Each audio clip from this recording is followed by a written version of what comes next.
1, 2, 3, 4. We're live. Hello, everybody. I've got to turn my fan off because otherwise you'll hear fan noise. Yes, it's hot here. Sorry. Hello, hello, hello. Welcome, welcome. Let us know if you can hear us. If I'm too loud, I think I just peaked a little bit, so I probably could come down a bit. It's always tricky when you get new mics and you're still just mucking around with them. I probably should, I might knock it down 1 dB and see if that stops peaking. Everyone's in the chat room. Wow, there's a lot of people in there already. A lot of cool people. See the chat. How do you guys do it?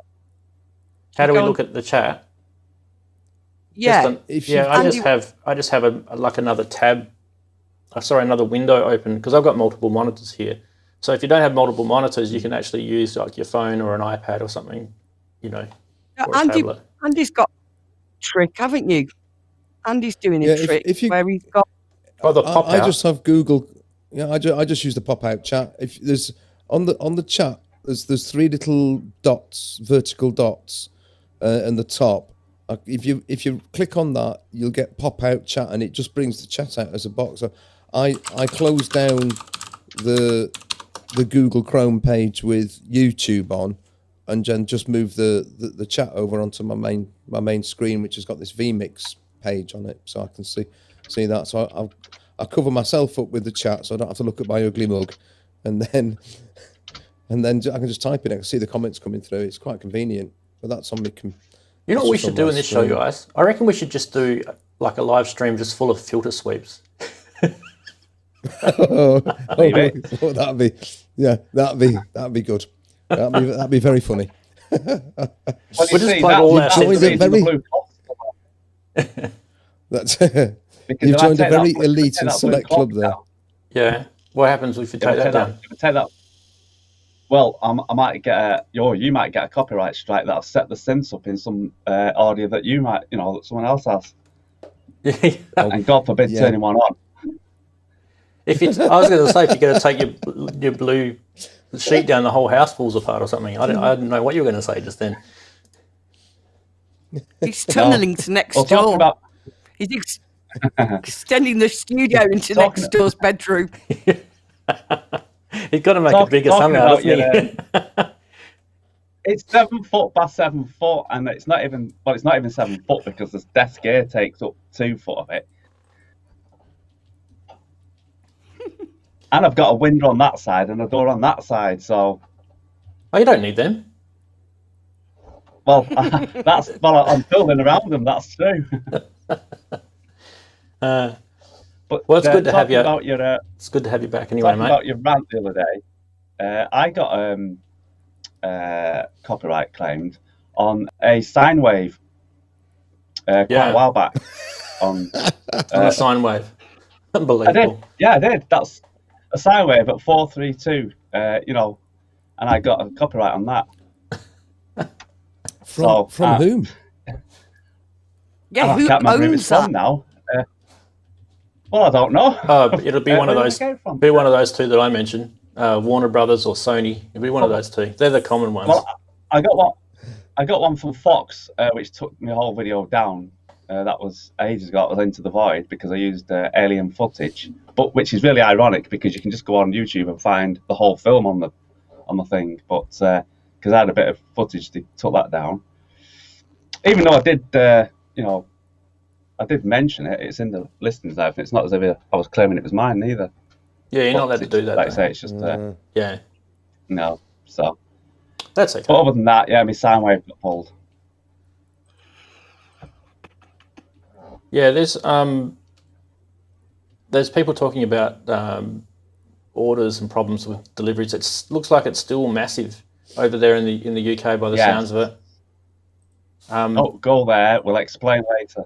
Yeah, well, what I was going to say is I had a friend who sent something out of the UK and then internationally sent it to them, and then they sent it to their friend back in the UK, and it got there quicker than something that was sent directly from him to somewhere else in the UK. It's brilliant.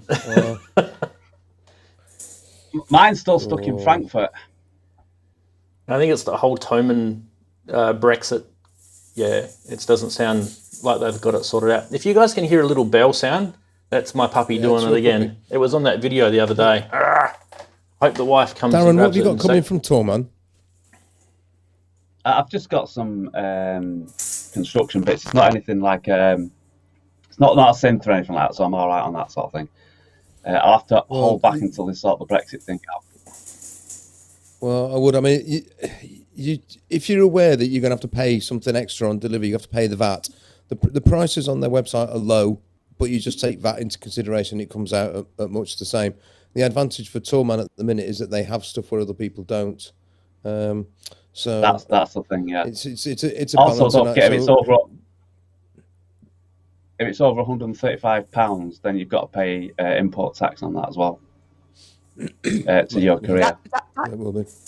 That's the thing that stings you, because it's like quite high, the import tax. I never really experienced it, but Will sent me a camera from America, and he had the value of like 130 quid, and I had to pay 70 quid, which was ironically as much as a camera would have cost buying it off Amazon.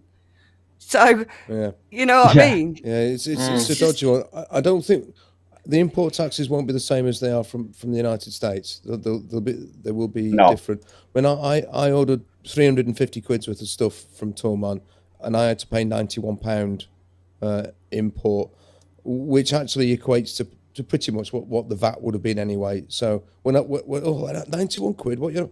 And then I looked at it and did sort of some basics, and it was pretty much on balance, the reasonable price what you would have expected to pay anyway. So just bear that in mind that basically what we've got to do is you've got to look and just work out whether it is cheaper coming from there. Whereas before we just looked and went, it's cheaper, buy it. Now you've got to look then work it out, because it's probably not necessarily cheaper anymore. And then take into consideration whether you're prepared to wait until March for Andertons to have it, or for Gear for Music to have it, whereas Thoman's got them in. Well, yeah, because that keeps shifting. So, it does. Well, you say that, really but it might take till March to get them across here, because I ordered mine to 3 weeks ago, and it's still stuck in Frankfurt. So, hence the studio bill's completely stopped. Well, and I don't want to show it until I won't be able to fill it up with kit. Yeah. My stuff, which I ordered pretty much on my birthday on the 7th of January, that took just over a week to get here. And that was partly due to me missing UPS. UPS arrived and I wasn't in. Of course, then nobody else is prepared to sign for it because they had to pay, which of course is an issue. So we had, I mean, I don't know if this is new to you guys, or if we've had this for years in Australia, basically the same thing. It is new to us. We're totally unfamiliar with this. So you guys have VAT, we have GST. It's the same thing. It's just a different rate. Yeah. And we've had import taxes for years, and the import taxes have actually two fees in Australia. There's an admin fee, which is a set that doesn't go up or down. It's a set fee. Actually, it does. It depends on some. There are some actual. There's probably about 3 or 4 different admin fees, but mostly it's the same thing. And then on top of that, you have the import duty tax, and it's supposed to be like 5%, but it never is. Like I got something from the UK, and stupid me, I didn't split the orders into two, because it would have been cheaper if I paid for 2 separate DHL postages. So it ended up being one order with one DHL postage, and then when it got here in Australia, DHL rang me up and said, you've got to pay GST and you've got to pay import duty and the admin fee. And it ended up being, for $1,000 Australian worth of stuff, it ended up being $250, which is 25% of the cost of the product. And that's just, pissing it into the ocean. Like, it's just ridiculous. Like, I just don't get it.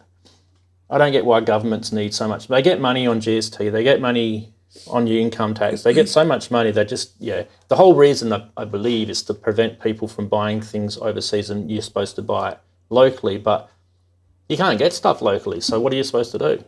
So, it's stupid. That's it. I mean, Tom's got stuff that we can't get, or they don't seem to have anywhere else.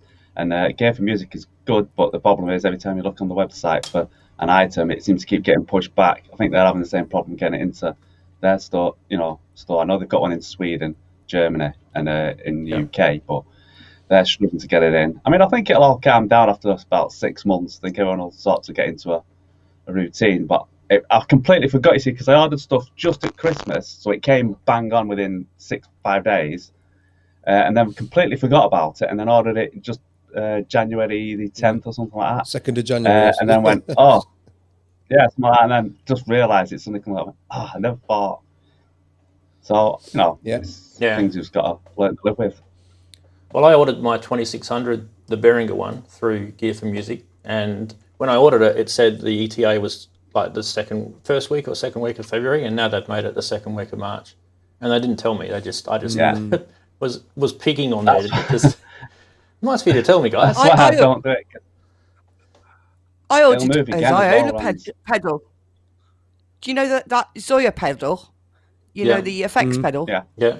I ordered that, and it got ridiculous. I paid for it, and they kept putting the money back in my account after every 3 months. So I was like, no, I don't want the money in my account. I want you to have the money. I've bought the pedal. So that's why I've got the Digitone, because it took that long. I was like, no, just spend the money on that.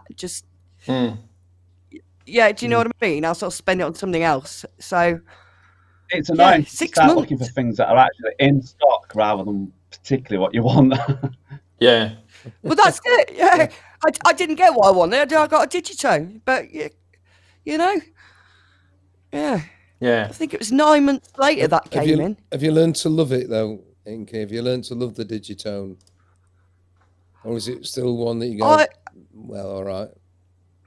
No, I like FM bass, and I appreciate that it's a clever machine in MIDI terms, like with the P-locks and the MIDI stuff. Will I ever use that? Probably not. But yeah, it's in my... I use it as a sound module, but not as... Yeah, it's a far more capable machine than I actually use it for. I use it as a 4 kind of voice FM synth, 4 different FM sounds. Yeah. If you know what I mean. Before that Korg OP6 came out, that was probably one of the most capable FM synths around, and it was actually pretty inexpensive too. I mean, it's not the most capable. Like there was montages and things like that. They're much more expensive to buy.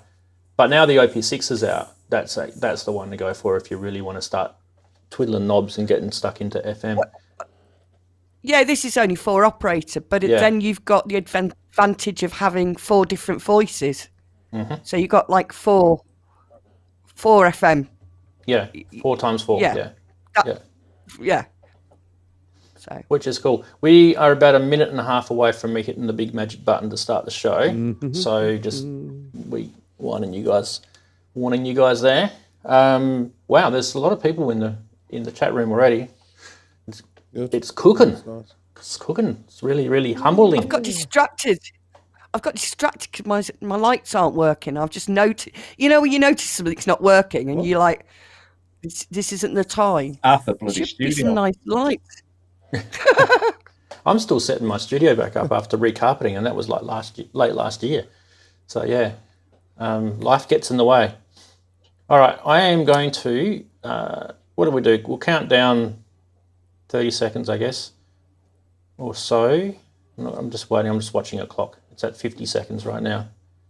Happy ton to you, TF. Fantastic. We'll talk about that in a sec. 40 seconds. Yes. And are we gonna be on time this week? Well, we were on time. We started on time. Here we go. Let's do this. How come there's no sound? What's going on? Can't hear the sound. Fancy, please. Sound of silence. We'll just sing. We will talk during this. Counting down. 16, 15, 14. Who wants to the 100th show? 10, 9, 10, 8, 9, 7, 8, 6, 5, 4, 3, 2, 1, 2, go. 1. Whoa.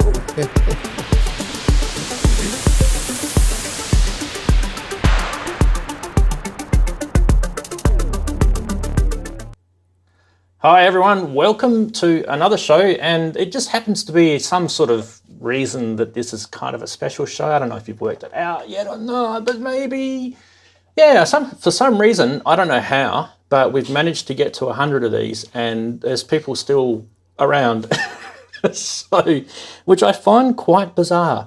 And a big welcome to some of the well-known regulars here. We've got Daren back, and Inky, and Andy. So who do we start with? We'll start with ladies first, I guess, because that's always the gentlemanly thing to do. Hello, Lisa. How's everything been going? Yeah, everything's great. Happy 100th show. Well done to you. Yeah. Thank you. Brilliant. Yeah. Glad to be here. I like the 100 in the background there. That's pretty cool. Yeah. Painted by my very hand for you. Oh, I'm very, during very lockdown. touched. Very touched. We should actually take your little name tag where you can see it better. There you go. Look at that. That looks fantastic. And there's a little pussycat there hold as well.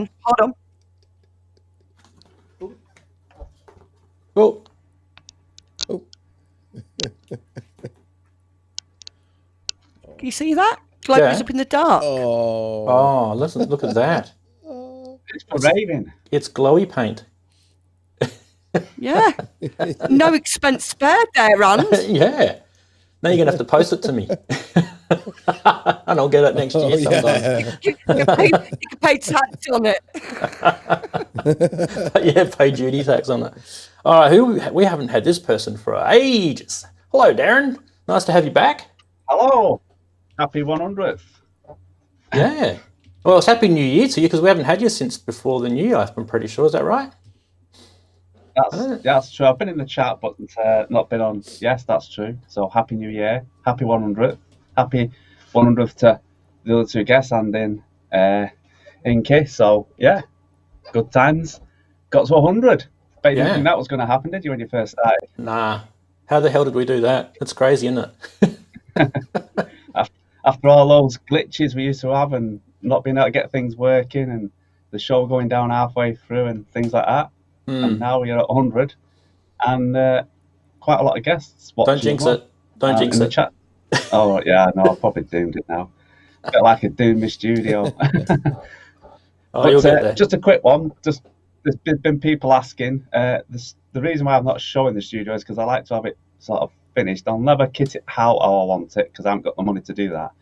But I'm waiting for bits stuck in Germany. So until that comes, you're not going to see much of it. But when it is finally done, I will show it. I will show a studio surround.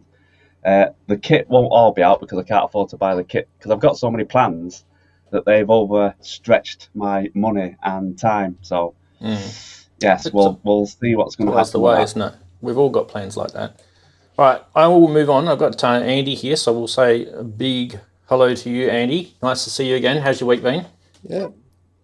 Hi, everyone. Hi, Ronzi. Like everyone else has said, happy 100th. It just puts my efforts to shame because actually, I did find which way do I go? That way. Can you see that? Oh yes, 100 today. It's actually a birthday card, 100th birthday card. I thought, amazing. Yeah, look at that. Yeah, 100 today. It was the only one. They only had only one card. Wow. And it didn't even have an envelope. It didn't even have an envelope with it. I thought, oh, sod it, I'm having it anyway. So there you go. That was my effort. Happy 100. Oh, thank you. Does it have a letter from the Queen in it? It's got a letter from me. That's going to have to do. Right. So, you can make of that what you like. My fellow countrymen. No. Yeah. Yes. Oh. Well, hopefully it hasn't been an annus horribilis. Of course it has. It's been an annus, mega horribilis. Yeah, how's my week been? Well, I've already sort of hinted about me doing battle with my Brexit rack, and which is what I've now christened it, since I had to pay £91 to actually get my modules. I'm going to flash it about now. I'm going to take the opportunity. Here we go. Gear porn time. Asking, so there we go. Finally got there. Look. Yes. It's even got some bloody patch cables in it. There you are. You got it. You got the sequencer, and you got the Model D, and you've got a couple of System 100 modules. And I got the System 100 filter from Jamie, and I realised almost instantly that I was going to need other things. So I've ordered this morning a quantizer because I'm definitely going to need a quantizer, and I've ordered a delay. I've ordered the Dreadbox chromatic delay. I can't remember the name of the module, but I've ordered that. And I've ordered the mults because I realised also I was going to need mult. I know you can get those little knuckle things, but I thought, no. So I've ordered the System 100 mult and the mixer module because I thought I'm going to need that eventually. So once already, that's it. I've half filled my rack and I've only had it a week. It's mental. So I'm looking forward to that. But that combination, the certain frustrations, it took me ages to get the actual Model D out of its own box and into the rack. That was a real pain in the arse. And then I was sitting there for almost an hour trying to work out how on earth you got the sequencer to trigger the synth. I was like, what? So then I went back onto YouTube and watched the shoot. Oh, it's that. Oh, it's that button. Because it's not labeled sensibly. It doesn't say gate out. It says something like oscillator out. And once you've got that and plugged it in the right thing, oh, that's it. It all starts. And I just spent ages making Tangerine Dream sequences. With these little switches, you can switch things in and out. I haven't yet worked out how to put a gap into a sequence. In fact, I don't even know if you can. But you can get it to jump about just by turning switches. It's just amazing. But I definitely want the delay. It's been such good fun. So, yes, and the results of that will appear eventually. Yeah. So, I was actually thinking that you might have put your Pro 1 in there. I thought you might have put the Pro 1 in there. I thought about it, but to be honest with you, the Model D is pretty big in that rack, and putting the Pro 1 in, which is even bigger. Yeah. I thought, well, no, I'm going to leave the Pro 1 where it is. I don't know if you've noticed, but I've actually swapped around the position of the MPC and the Pro 1. Just swap those over. It just is more. It's more convenient for working around here. So, but now I've got to work out where on earth in all of this space I put that bloody case. I'm going to need to have a rethink. So anyway, that's me. I've ranted on for a bit. So no, that's good. Not ranted, but waffled. Oh, look, we'll just let this show do whatever it wants tonight. The only way you can get a gap in the sequence is by using the third row. Yeah, thanks, Native. I was sort of onto that about the third row, but I haven't played with that yet. So that's the next lesson. But thanks for the tip. Well, speaking of quantizers, I've actually ordered a ADAC Systems quantizer, and it's going to be used. So I ordered it secondhand from another guy here in Australia. And I've already got a quantizer in here as well, which is the Caltrans by Clavis, which is a quad. I think it's a quad quantizer. Yeah, it's got 4. So you can use that. Now, why do I need 2 quantizers? Well, I've got more than one case and more than 4 needs. So yeah, quantizers are handy. Do you really need them though? No, you don't. You can get away with not having them, but it just kind of makes things a little bit sort of more predictable when you've got them in the Eurorack land, especially with oscillators being the way they are. It was quite hard getting the tuning knobs. I mean, you've got different ranges that you can scale through on the right hand side of the sequence. So you can have a narrow range, a mid range, a wide range. But even so, trying to get that pitch, and the other thing is actually it does drift, and I wasn't sure whether it's the sequencer that was drifting or whether it was the oscillators on the Model D that were drifting. No, it'd be the oscillators as it warms up. Yeah, probably, but it's still, if you've got. I realised very quickly that if I've got a quantizer that's set to sort of semitones, that will immediately make it easier. So what a quantizer doesn't do, just so you know, just in case you're thinking it does, it doesn't fix tuning issues. So, but that's why I got the Caltrans, because it'll step your voltages. It'll step your voltages. Yeah. So with the Caltrans, it does both calibration and quantization and a few other little tricks, like glissando and stuff like that. But anyway, the big thing to do is obviously wait for your oscillator to warm up. Usually it's about 15 to 20 minutes with some of the modules. Sometimes they're a bit quicker, sometimes only a couple of minutes.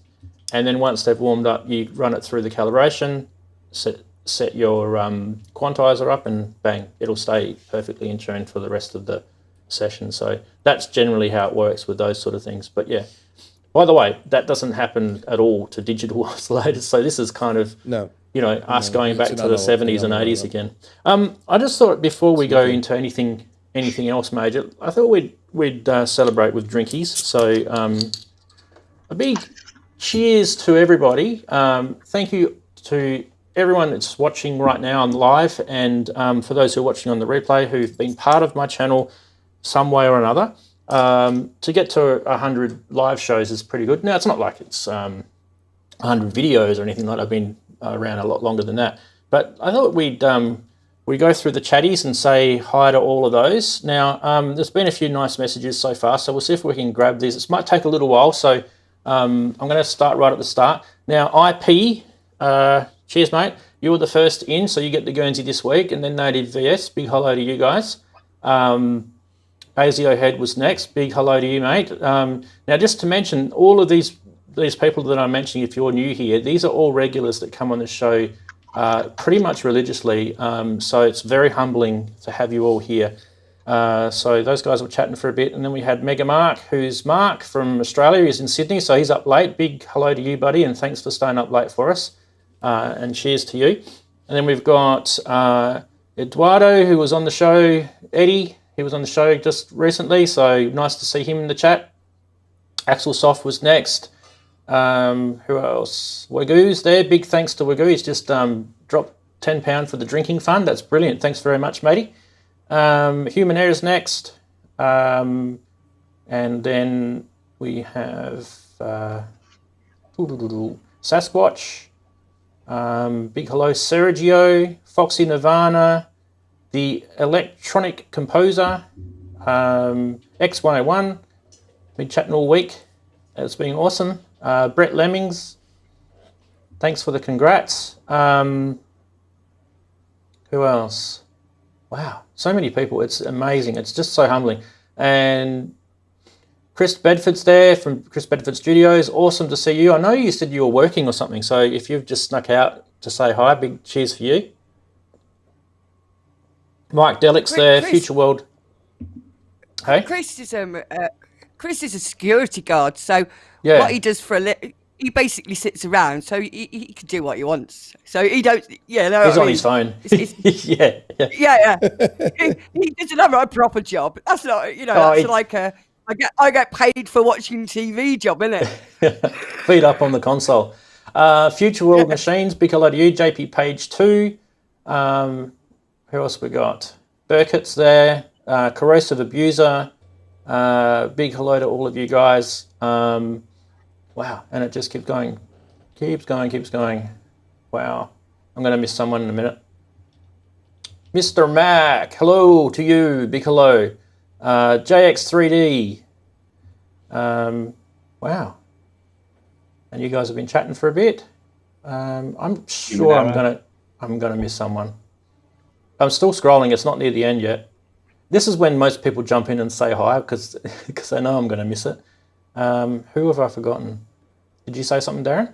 We give Couch Camper. Yeah, Human Error. I've seen. Yeah, I did Human Error. Human Error. Pat Brady. There we go. We got one there.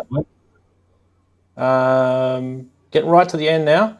Off-World Networks just jumped in, and Mark M's just jumped in, and WW's just jumped in. So Wayne Murray's also just jumped in. These guys right at the end of the hammer. M. How do you even know how you say that? MAUAOUN. M-un. How would you say that, Andy? And then we've got Mr. Grumpy as well. Big hello to you. Mr. Grumpy. Thanks for the £10 from Mark. Good man. That goes to the drinking. That goes to the drinking fund. Look, if I've missed you, I really apologise. But all you have to do is just throw your synth at the screen in disgust, as we say every week. Yeah. No. Hi, Pat. I think we should stop throwing the synth at the screen and pass it up and send it. Send it to Daren on the channel, so we can put it behind him in his blue send it to me. Collection. That's very generous. Talking of synths, my XP50. It's been obviously shipped about a bit, and I've pulled it up and switched it on, and user memory's damaged. Oh, you just need a new battery. You need a new battery. That's all. No new battery's in. Oh. It was in about 3 months ago. Brand new battery. It was all fine, but because I've not switched it on, it's user memory damaged. Oh, then if you do a firmware, I'm not sure what the issue is. Do a firmware reset on it, and that might fix it. Like you can do a factory Well, restore. like I say, Yeah. See if you can find out how to do that. If you need any help, just give me a yell after the show. We'll sort it out for you. All right, awesome. Now, we do actually have, like every other show, this is not going to be any different. We do have a regular segment, so we'll start with Funny Side. Let's roll the stinger. And yes, stranger things do happen when things go wrong. But anyway, we'll start with this one. Yes. They're not going to like me anymore. This is not my meme if you're watching Mr. Behringer. This is just me showing other people's memes. But I actually did enjoy this, and we all have a sense of humour. So this is the not-so-passive marketing controller. Have a good look at that, people. Brilliant. Have a little wander around that graphic for a bit. There's a few little giggles in there. Select a brand you wish to copy. Quick, look at the quick access. Look at the logos on the quick access. You've got Korg, Arturia, and Moog. The quick access. Dear. Eponymous big knob. Yeah, I was just looking at that. That's funny. Oh, that's too funny. It's very good. Apologies to Yuli if you're watching. Next, we shall go next. What kind of music do you like? I'm a big metal fan. No. Boom, boom. What about this one? Plugins I have. Plugins I use. Everyone's in that position. And I think this was JX3D's contribution for the week. Where do you see yourself in 50 years? Me, with a 50-inch screen. That is so true. I'm there now. That is true. That really is true. Oh, my goodness me. I got a laptop from work to help me do all the remote learning stuff because my computer couldn't hack Teams. So they gave me a laptop. And it's amazing, this laptop. But honestly, going from the nice big screen I've got here to this little laptop, I'm not going, what's it say? Oh, no. There is so much truth in that. It's actually quite painful to admit.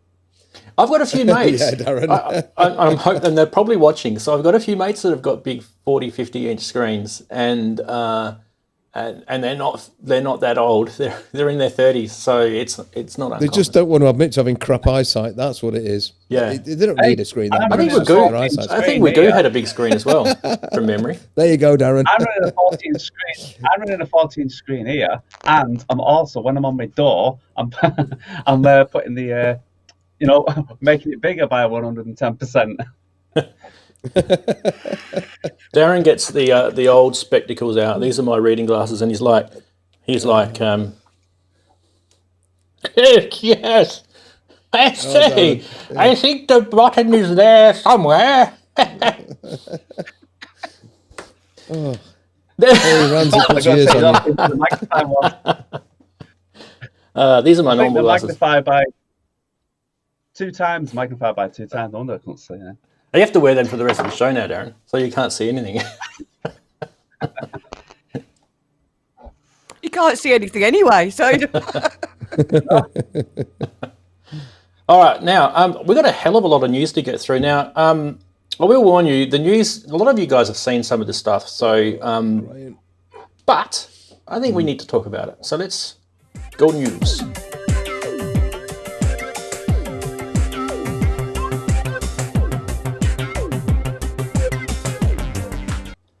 Now, don't worry, there is not anything wrong with your set. I've changed the news graphic, and yes, we've got particles flying through the air, and you don't see my ugly face anymore. Yay!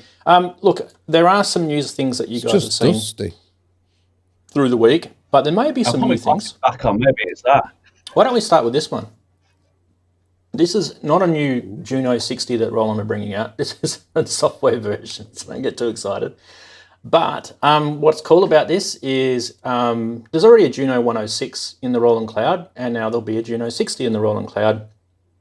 And obviously they didn't have to do much work to get this because they already had it on that JU what is it, 6A, B, C, D, whatever it is, boutique that they had. But what is cool about it, other than the fact that people can get it on the Roland Cloud, is people who have got a System 8 will be able to get it as a plug out. Now, yes, you've already got a Juno 106 on the System 8, and it's, you know, let's not split hairs. There's a bit of difference between the Juno 106 and the Juno 60, so people know what they are, some people don't. But the cool news is if you've got a System 8, you can get it as a plug out. Now, it will cost you a little bit of money. I think we actually don't know, but I think it's going to be around $100 or, I don't know, somewhere around there. So you will have to pay for it. But that's actually really good news. Now, if you've got a Roland Cloud membership, I think if you're on the top one, I think you can get it included in that. So, but the details of that, we're still not 100% sure. But that's good news for a start. So, and sticking to the Juno theme, how cool is this? So this is from a crowd called Soundforce, and they've brought out, it's not 2 Euro modules, it's just 2 different color options. Try and get my mouse working. VCF mix of VCA. Yeah, Nice. so it's a VCA and a VCF in one. Now, what it is, it's they're saying that most Juno users agree that a Juno 60 and a 106 sound quite different. So this is due to many factors: the difference between clock frequencies of the DCOs, the different saw directions, blah, blah, blah, blah, blah. But in the Juno 60, the VCF was built around some, I won't even tell you what it is, some custom chip that has 4 OTAs. The VCA was built around some other custom chip, whereas the 106 was built around different chips. And because of that, there's different characteristics of both the VCA and the VCF in between the 2 different synths. As a result, they've modeled this one basically as an interpretation of both the 60 and the 106. So you've got a nice Juno filter there. What I would have loved to have seen is a chorus in this. That would have just set this thing on fire if they added that as well, or maybe they might do that, who knows. But anyway, a little bit of info about this, 18 HP Eurorack module, and I can't remember how much they said it was going to be for. I've actually lost that page now. But yeah, you guys can work out what all the other bits are. I just thought that was pretty cool. So that's from Soundforce.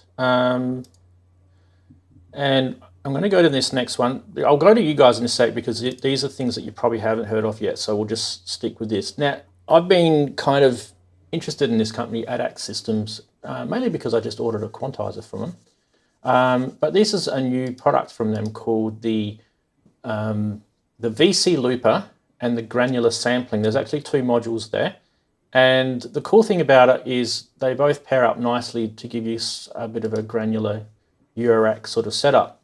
And you've got, a looper engine, you've got a granular synth, you've got a whole bunch of Eurorack basic CV and everything controls in there. You can see all the input matrix on the left module, and then you can see all the granular synth and sampling knobs and things that you can control it with. It's pretty feature packed.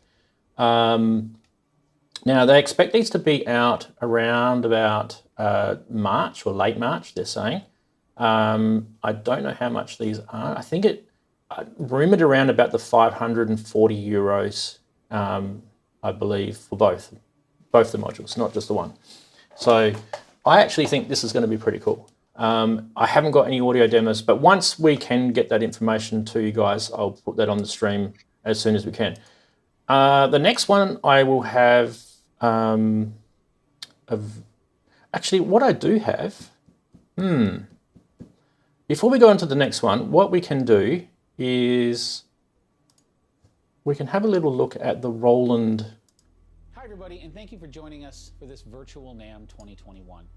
This is the Juno plug out. A creative environment that lets you realize your musical. Now we're just going to fast forward a little bit. It's one of the most sought after polyphonic synthesizers to this day due to its warm tone and beautiful sounds. New artists are using these classic sounds in new ways and creating incredible new music for generations to come.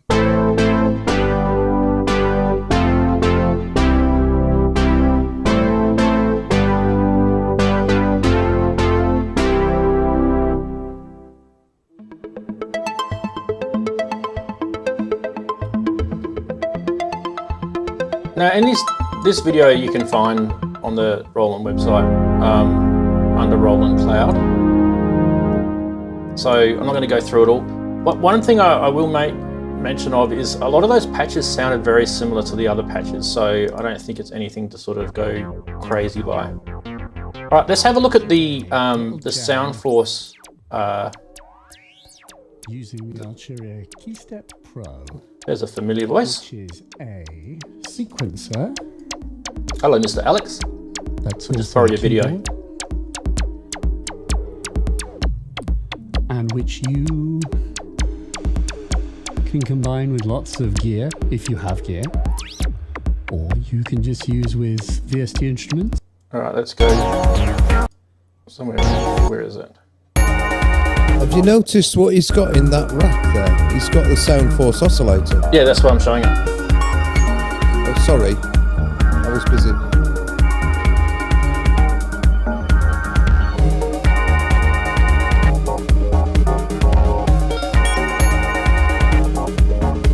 There we go, he's playing with it now.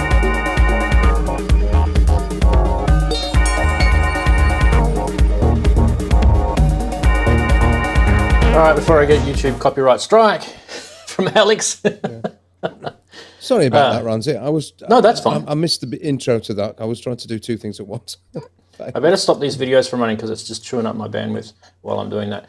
So, what's the next video I've got lined up for you guys? Okay, so the next one we've got lined up for you guys is back to here. Is this one.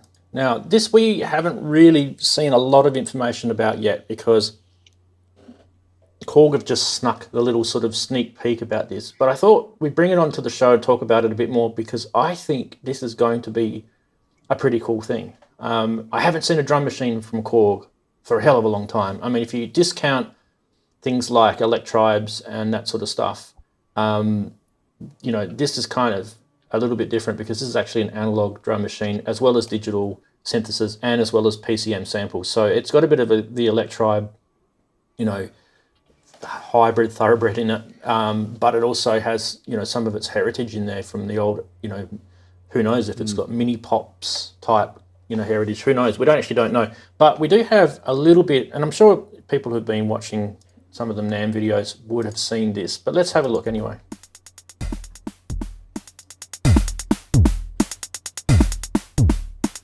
皆さんこんにちは、コルグの山田です。アナログとデジタルのハイブリッドなシンセサイザーとして展開してきたローグシリーズに今度はリズムマシンが加わります。今日はこのドラムローグの試作機を少しお見せします。 Hi, I'm Etienne from Korg. Drumlog features multiple analog parts as well as flexible visual parts and a rich effects section. PCM parts and digital synthesis parts provide a wide array of sonic possibilities with the ability to load custom samples and custom third-party content via revamped log SDK. It features individual assignable outputs as well as a direct performance-oriented interface and a sequencer with deep features.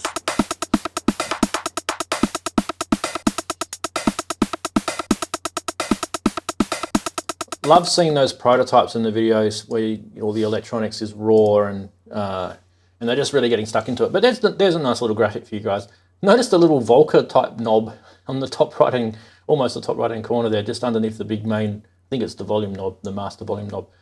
So it's got even a bit of Volcaness in it. Those little knobs across the top also kind of that Volca sort of size. Someone mentioned in the chat, I think it might have been Native VS. Does it have a KR55 sound? Yeah, I think it's definitely got some vintage Roland, analog drum machine sounds in it. And I think that's going to get a lot of people pretty excited. So before we go on to the next one, I just thought we'd get a quick reaction from gentlemen and ladies here. Anyone want to make a quick comment about this one? I wonder if it'll have Okay, let's go with Inky first. I wonder if it'll have motion control, because a lot of problems with analog drum machines is the ones that have come out. You can't record what you're doing. So like the impact, the Arturia impact and stuff. You've got to be tweaking it live, all the time. Whereas the Volca Korg have Beats got did. motion. Yeah, that's what I'm thinking. I reckon it would. They did say it's got they like kind of started motion. Yeah. They started the whole motion recording thing, didn't they? Really? So that'd be cool. That glowing knob that I mentioned before, the kind of orange coloured knob, could be that one that you're after. Yeah, well, the Volca Beats definitely had it. It was limited, but it definitely had it. So I hope that they have implemented that. I see that on the bench. Hey? So which one do we go with first? Say again, Daren. Go, Daren. I just said I've seen that on the park bench. Oh, park bench jokes, here you go. Bastel. You and your bloody park bench. Yeah, I know. I think they've taken it up now anyway. They're not allowed to sit there anymore. You can stand there though. The Juno. Yeah, but they moved all the trees as well, so it's just open space. That's just going to look really odd. It's just surrounded with wardens, just in case you turn up. Is that it? You can just look like a prat standing there. Oh, Daren, stop it! Honestly, man. Where was I? Yes, the Juno soft synth. I think I'd like that to be an actual synth. I'd like them to make how it looks like that as a synth. I think that looks really nice. Yep, it would be good as well. You stole my comment. But they're too busy not chasing analog ghosts, apparently. So I know. Yeah. Behringer. Yeah, just ask Yuli to make it. Yeah. Oh, we got a deep mind. You can honestly get a deep mind. It sounds pretty Juno-y. The only thing it's missing is the original chorus. So. All right, we're going to keep going. Well, I want to get through these because there's some actually really cool products here. So, Kurzweil. Yummy.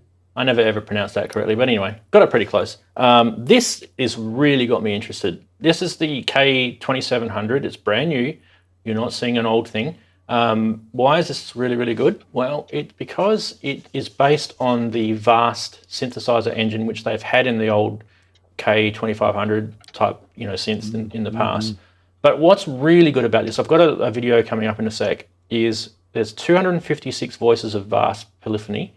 There's 4.5 gigabytes worth of factory sounds. It's got 3.5 gigs worth of user sample memory. So it's actually a sampler. Guys, didn't we just talk about this the other day? Wouldn't it be nice if someone produced a workstation that was actually a sampler? Well, here it is. Yeah. It actually is a sampler. Also, you've got vast editing, which has... So this vast editing thing has got me interested because this was probably one of the downfalls with the vast stuff in the past. It was actually quite hard to edit.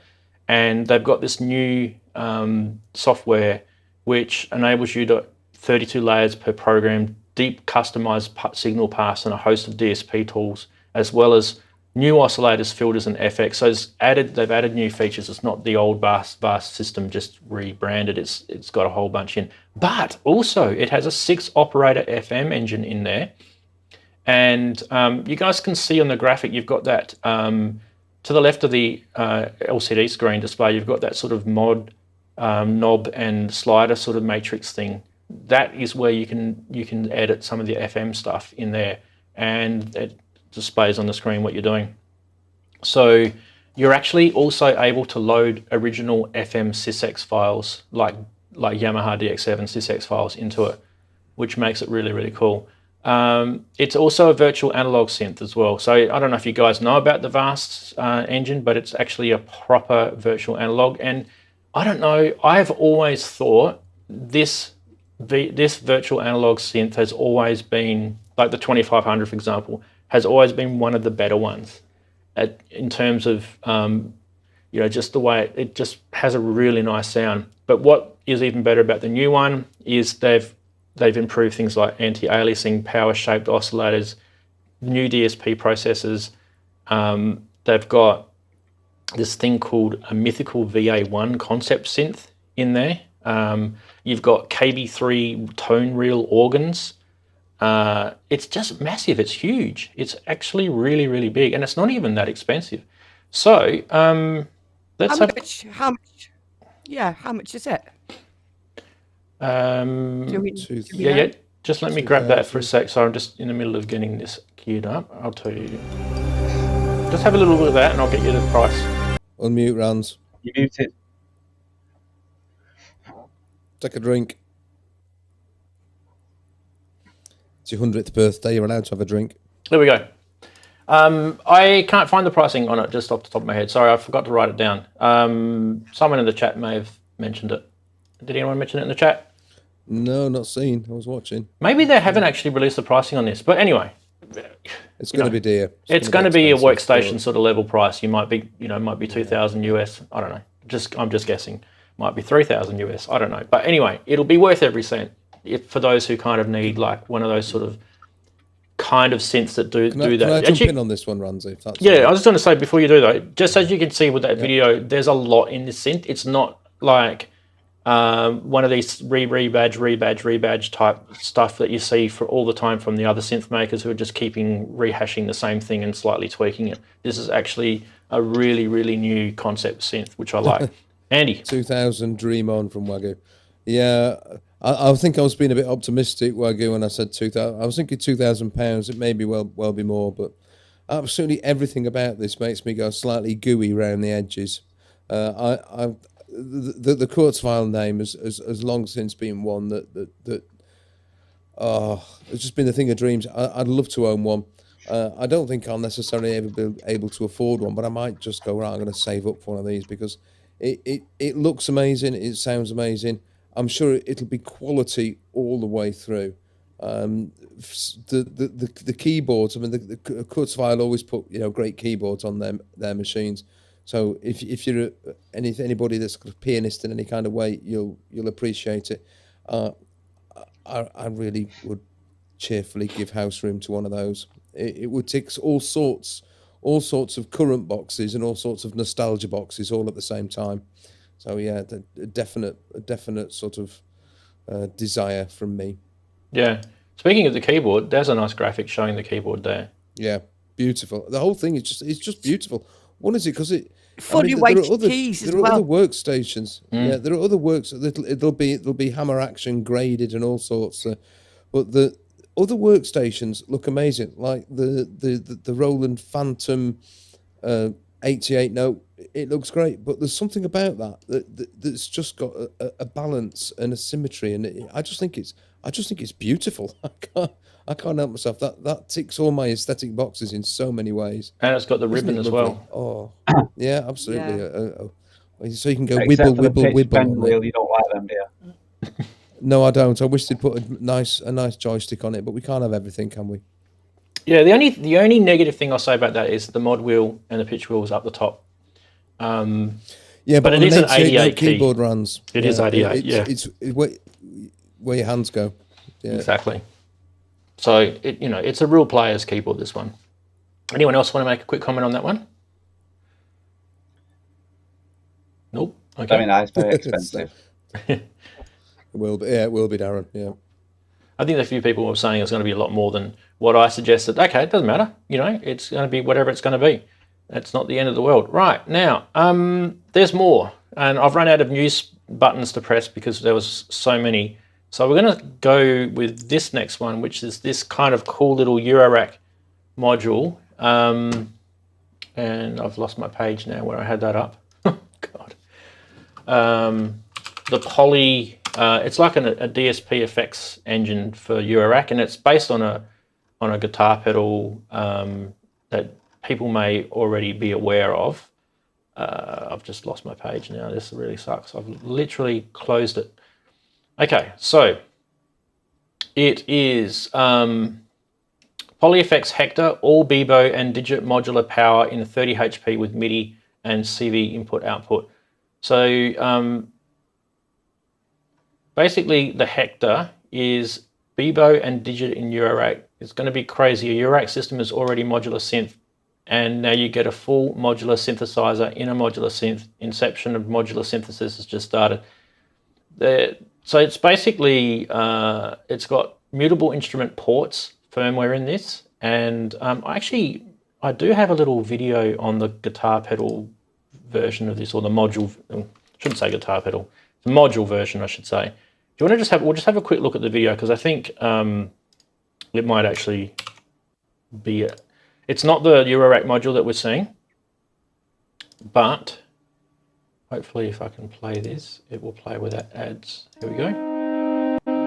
Hi, my name is Jeremy. This is Red Means Recording, and this is the Poly Digit, a quad-channel delay, reverb, mixer, and cab synth pedal still got the photo with a touchscreen interface. Yep, coming. Right now you're hearing the dry OP1, and I'm about to bring in this particular patch I made on the Digit. Nice.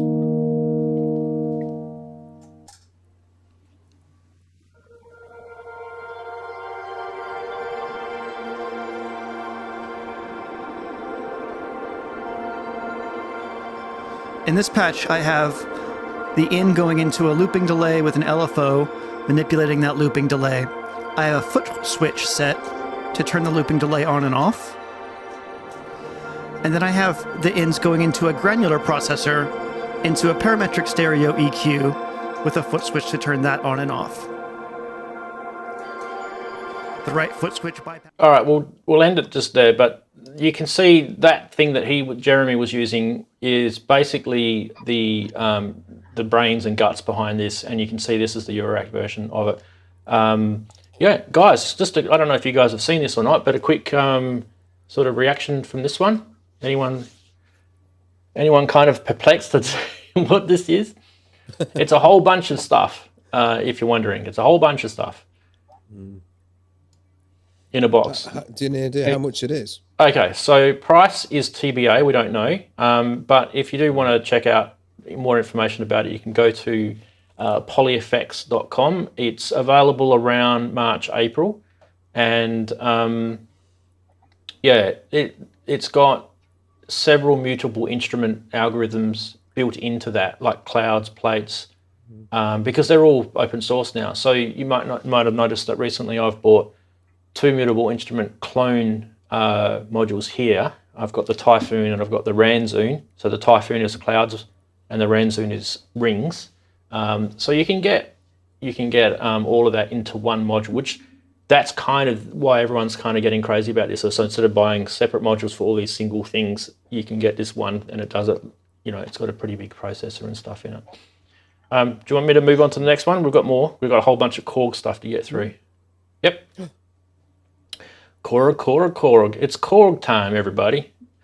Let's start with this one. Let's start with this one. I mean, this is pretty big news, isn't it? We've been waiting for this for ages. Yes, finally. I know you guys have been watching all the other shows during the week. You know about this already. You've been watching them. You've been watching Facebook. Yes, the 2600M is actually official. You can see it there in all its glory, and you can get it. And let's bring up the Korg webpage on this while we're talking about it, because I think that's the way to go. I've just got to keep finding my button to get over there. Where is it? There it is. Bang. So, yeah. What do you guys think of this? Like, this is basically just a smaller version. It's got, the bit of USB connectivity, MIDI connectivity on the side there. And it's really just like, it's like a box, isn't it? With its 2600 in it. It's not as fancy as the full size, and the price was, I think they said it was around 17 or 1800 US, which is a lot more than what the Behringer one is, but yeah. Anyone kind of gassing for the Korg one? Lovely. There's really a difference beautiful. in sizes. It still looks amazing though, doesn't it? It's a beautiful thing. It's expensive, and if you're in the market for it, I'm sure you'll go out and get yourself one. I'm sure I said on this stream a while ago, I said, when we were talking about whether it was actually ever going to be, I said, Korg, if you build it, people will come, and I think they will. I think they'll shift these, and I think I read somewhere, I heard somewhere that it was. It's not going to be a limited edition like the full size version. Yeah, this one. So they're just going to keep making it, which is, I think, a very good thing. I think they'll do well with this. I mean, they're not going to shift millions of them, are they? But there is a market. People will want them, and those people that couldn't get the who wanted the full size one, but were too late in their ordering or just simply couldn't get it for whatever reason. I think a lot of those people will be ready to cough up their money for it.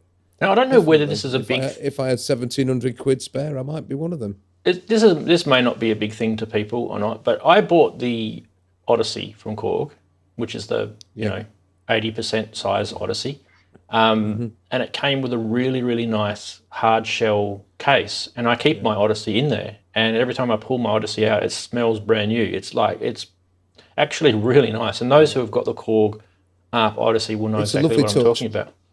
So this actually comes a lovely touch with this case, and it will keep your 2600M in really, really nice, condition. So, interesting.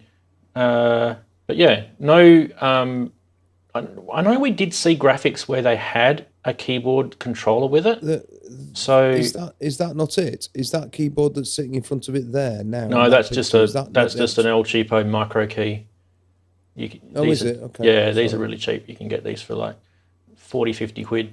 But yeah, and anyway, we'll go to you guys. So what about you, Daren? Does that are you more of a Behringer guy or a Korg guy with this stuff? What are you sort of thinking? If I could afford it, I would probably go for I like the Korg. It looks, like you say, it looks really nice. But for cheapness, you'd be going for the Behringer. So this is going to fit in the market, isn't it? For people who really want it and can afford it, you're going to buy it. And for those of us who just sort of want something similar to the sound or as close to it, can't afford anything, I want to go cheap, it'll be the Behringer. Yeah, but the Behringer one is rack mount or desktop if if you want to light on your desk as well. So it's 19 inches wide, and I can't remember. One of the guys in the chat's got one. I forget who it is, but I forget how many HP. AUI. Yeah, Six 6U high, 5U high or something. They've released 2 more, haven't they? Yeah, the blue and the grey. Yeah, I'm going to talk about that in a sec, because we will talk about that, because there's a couple of things I want to mention about that I found out during a bit of research during the week. Lisa, did you want to say anything about the 2600? I know this is kind of probably not your thing, but are you interested in that at all? Yeah, I would like to have a go on first, really, before I bought it. But yeah, every time I hear one, I do like the sound of them. They've got a beautiful sound. Yeah, they do have a beautiful sound, and I would be interested. But you say when Behringer have got one out as well, it's how much disposable cash you've got, really, isn't it? Because even you could argue the Korg one isn't actually the original one. There is an argument there, isn't there? Because it wasn't actually Korg's original synthesizer, was it? No, it was ARP's. So no. Yeah. So I think I'd like to get 2 of them and compare them. I think that'd be great. I'm sure someone's going to do that. But yeah, it does make a lovely sound, I've got to admit. So what they are saying, Lisa, is they're saying there's no difference in the sound between the full size and this mini size. It's got exactly the same, circuitry in it. So you won't, you won't get like a high pass filter version all squeezed down a little tube sound. Sergio's asked in the chat, can you comment if the control voltages in these are Eurorack compatible? So 2600s, I'm not probably the right person to ask. So if anyone else has got a 2600, will be able to tell that. I do know the Behringer one is, I believe, is Eurorack compatible. So I don't know about the Korg. Someone else in the chat may be able to comment on that. The ARP Odyssey that I got from Korg was Eurorack compatible though. So if that's anything to go by. We have got more. Yes, there's more Korg products. This one was kind of weird, wasn't it? I don't think anyone was really expecting this to come out. This is the Mini Korg 700, and they called this the 700 FS, which stands for full size. There was a few jokes going on at Sonic State on Wednesday with what the FS stood for, which I thought was quite funny. But yeah, so let's quickly grab. I keep missing my little page. So I just thought I'd quickly show. I'm not going to show the videos of this because we'll just run into no time left on the normal show. So just showing the Korg website. It's actually kind of an interesting looking synth. If you've never ever seen one of these before, you probably think, wow, they've got all the controls down on the front. I haven't seen that before. Well, there's been a few synths around that era that did that. I think the ProMars from Roland had that sort of thing. It was kind of like the organ. 2000. Yeah, the organ sort of style, wasn't it? But this is kind of got a very, very unique sound, and I will recommend you guys go check out some of the things. It comes with a carry case. It was pretty pricey, but they talk a lot about, you know, the original designer of this, and it's really just a big salute to them, basically. But it's a real beautiful looking machine. So Korg are trying. I feel Korg are trying to sort of tap into that Moog sort of quality in their products. You know what I mean? You know, with the higher end sort of finishings, and it is a really, really nice looking machine. That's kind of where I'm going with it. It's interesting that this model is considerably more expensive than the original when it came out. Yeah. It is. I mean, it's really not cheap. If you know that was what £1,700 for that thing, and it's a lot of money. It really is a lot of money. But again, there may well be people queuing up for it. But I was surprised by this because it's never been the synth that set the world on fire. So why did they go for that? Why not the mono poly or a poly 6 or something like that? It seemed like a strange choice to me. I agree. Why didn't they do the monopoly? Yeah. Lisa? I seem to remember having a go on one of these in the past. Way back. I've touched one of these, I've had a go, and I don't think I liked the sound of it. I think I liked the weirdness of it. You know, when you saw it, you went, wow, what's that? Like with all the switches. But I don't remember liking it. Yeah, I was going to say thin as well. Yeah. And the filter. I mean, if you've got the Volkers, the Volker keys and the Volker bass, the filter on those two machines is based on the filter from the 700. So it's you know, its legacy has actually continued, but it's never.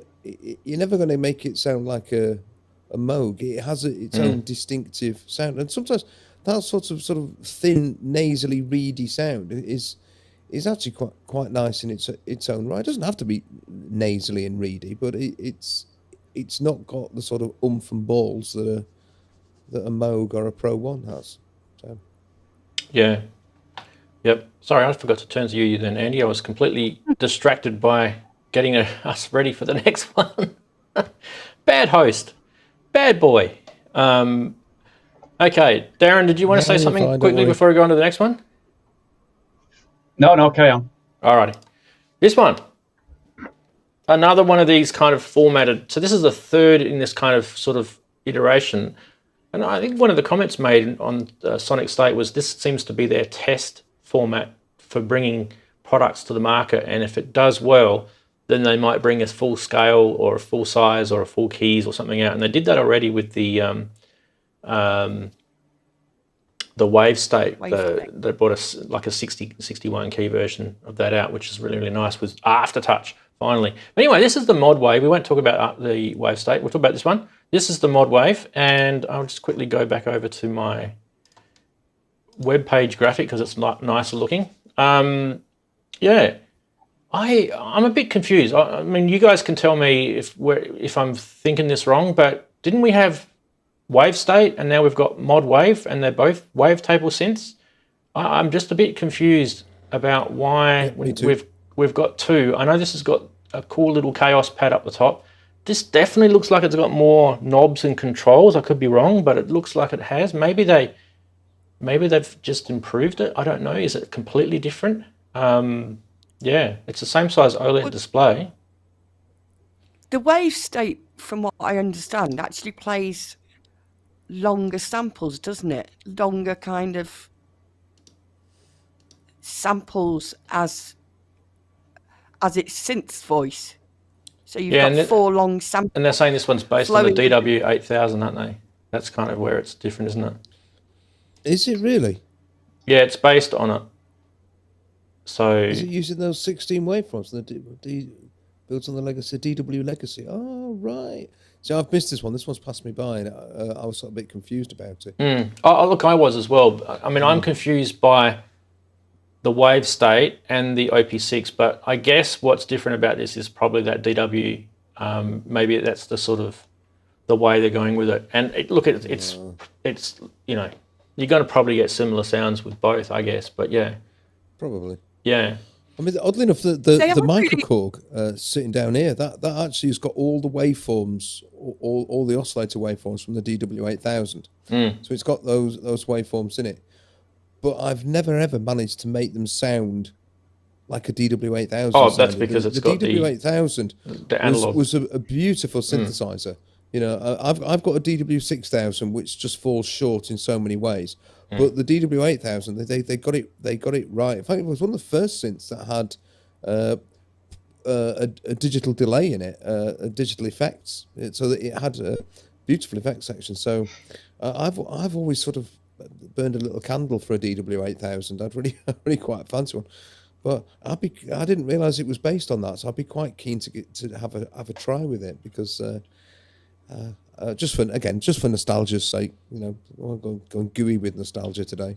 Yeah, I was going to say, the guys in chat are talking about the differences. They're saying wave state isn't wave table, and they're talking wave sequencing versus wave tables. I mean, it's all DWGS. It's all slightly different, isn't it? I think this is partly Korg's fault, because if we don't know what it is, then, well, we shouldn't be able to tell what it is. So I do blame Korg for their advertising of this. They haven't really made it clear, have they, what it actually does? They've said it's a wavetable. So you're like, well, it's like a Hydra then. But is it? You know, what does it do? I haven't seen them really show anything except the Chaos Pad. Can I just jump in? Sorry, Inky. Roy's made a good comment. Something in the chat. Yeah, about there is a difference between wave tables and wave sequencing, and the wave state is definitely wave sequencing. It harks back to the original wave station. So if these are wave tables, as in the old sort of PPG style, where one waveform follows after another, it'll be distinctive. It'll be a different sound. It might be subtly different, but that was a good point, Roy. Thank you for that. It would be interesting to see more if there are any more videos come out, because they obviously think it's worthwhile. They've obviously done well with the wave state and the OP6, and they think, well, actually, this is a nice format. We can see what we can do with it. But guys, don't you think there was an opportunity missed here? I think with this, if they're going to say this is TW8000, and I know digital synthesis and filters and stuff are getting really, really high resolution, but I still don't believe we've got anywhere close to what an analog filter can do. Wouldn't it have been really, really cool if they put an analog filter into this as well? And I think that really will make it distinguished. You know, that will kind of separate this. This will definitely kind of feel a bit more like the original DW8000, because that filter in that was kind of what made that synth sound so good. Yeah, it's a good sound, good filter. Yeah, Native VS has made that comment about the filters and amplifiers on the DW range. Oh, they're beautiful. Yeah, they really did a good job of them. Is that me doing that? Sorry.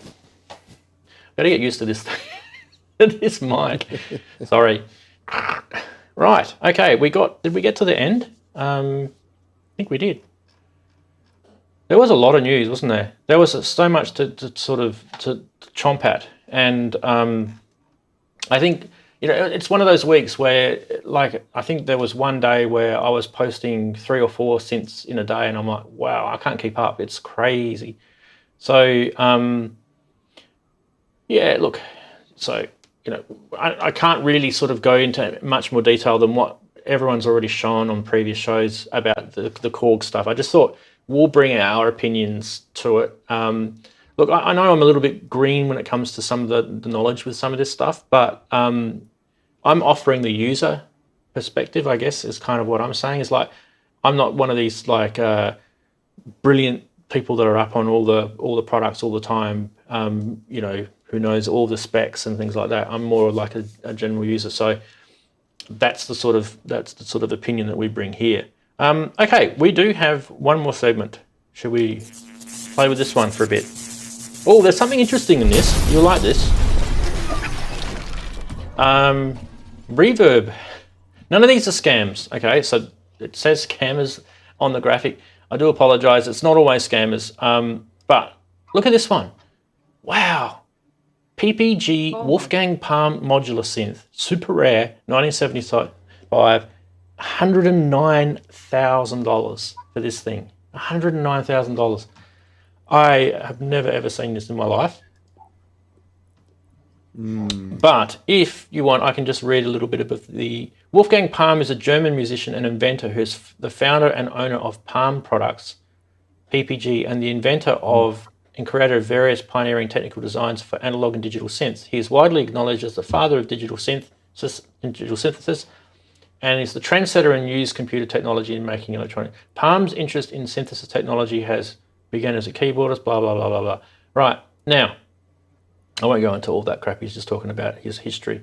The PPG modular system has 2 cabinets, as you can see. It's got, cabinet 1 consists of a whole bunch of 3 voltage control oscillators, 2 low pass filters, 1 oscillator with 3 oscillators and an oscillator driver, a Wolfgang Palm noise generator. I wonder if that's any different to a standard noise generator. Maybe he sampled his farts or something. I don't know. 217 voltage controlled filters. Wow. I don't think it's 217. I think it's just the model number, 217. 200, yeah, okay. 3 VCAs, 1 signal mixer, 4 premix interfaces, 1 CV reverb output bass treble power supply. Cabinet 2 consists of an envelope, 3 envelope generators, 3 dual envelope generators, so you've got a lot of envelope generators there. 1 step sequencer. That step sequencer looks very similar to the Moog one that you've got there, Andy. You can see it up the top with a cable plugging into it. And a duophonic digital keyboard as a separate module. So yeah, just a quick one. Who would buy that for, let's say, what is it, about £55,000? 50 to 60,000 pounds? That's a lot of money. I'd like to just mention my old faves. Now, Wolfgang Palm did a lot of work with Tangerine Dream way back in the 70s. They were using some of his very early machines. So I suspect that this has a Tangerine Dream heritage behind it. And whether that was one of theirs or not, who knows? But it'll certainly be as rare as hen's teeth, and is a lovely thing. You can see there's definitely a nod and a wink at the Moog. There's no doubt about it. In that I think he actually made 8-step sequencer looks similar. I actually believe he actually made custom synths for Tangerine Dream. He did. So correct me if I'm wrong. I actually think he did that. Actually, native VS knows quite a lot about this stuff. If he says there that used some of the keyboards and had some 200 and 300 filter modules. But I'm pretty sure that there was one that was definitely a slope bank. It had a keyboard attached to it, but I don't know what the thing was. But yeah, it's certainly a rarity, certainly interesting. Oh, well, I'd have to sell my house to buy that, wouldn't I? All right. Well, there's more. And it's along the same sort of lines. So the next one, once again, it's not a scam. This one's called the Holland. I think we've mentioned the Holland before. This is actually brand new, built to order, 53,000 Australian dollars, or about 20, I don't know, let's say a better part of 30,000 pounds. Okay, so what I can tell you about this one is it takes 4 to 6 months to get it, required for assembly. It's a 3U Euro format, mono synth modular synthesizer. So this is a mono synth, right? For 20 to 30,000 pounds. Truly an aerospace quality musical instrument designed for most discriminating musicians who like to bash and smash their products. The system uses a backplane that carries control voltages and triggers and audio signals to and from various modules. So it's pre-wired, I guess, is kind of what they're saying there. Anyway, it's got a voltage controlled oscillator with 3 oscillators in it, with mixer and all that sort of stuff. Each oscillator has 6 waveform outputs, can be mixed together. 4th mixer combines the outputs of all. It's got PWM, linear modulation, coarse and fine tuning, blah, blah, blah. They can all be tracked together. It's got a noise generator featuring white, pink, red, and infrared. So I've never heard of infrared noise. Wow, okay. I'd like to know what that sounds like. Maybe you can't hear it. Multi-mode, because you can't see it, can you? Multi-mode voltage control filters with 8 outputs, low pass, high pass, band reject, which is, we all know, is notch. And I love how they use different terminology just to confuse us, but really it's just the same stuff with different names. It also has dampening and manual control frequency controllers, dual envelope generator with 2 independent EGs tied to the same trigger, time each adjustable from 1 millisecond to 18 seconds. That's a pretty decent EG, 18 seconds. Have some bigger though. 5 overlapping time ranges and manual triggers. Have to be at that price. Yeah. Dual log voltage control amplifiers, MIDI to CV, control voltage processors, multiple voltage and attenuators, has 3-point multiples, 4 adjustable DC voltages, low frequency oscillator for LFO stuff, filter bank, bus access. Our modules are actually much more compliant with Euro format than most other manufacturers. Well, mate, I would expect someone to bloody deliver it in a Bentley for that friggin' price. I don't know. What do you think, guys, of that one? If it cost me 25,000 quid, I certainly wouldn't be bashing it and flinging it around, no matter how well built it was. Someone's saying that they like the key power switch. Yeah.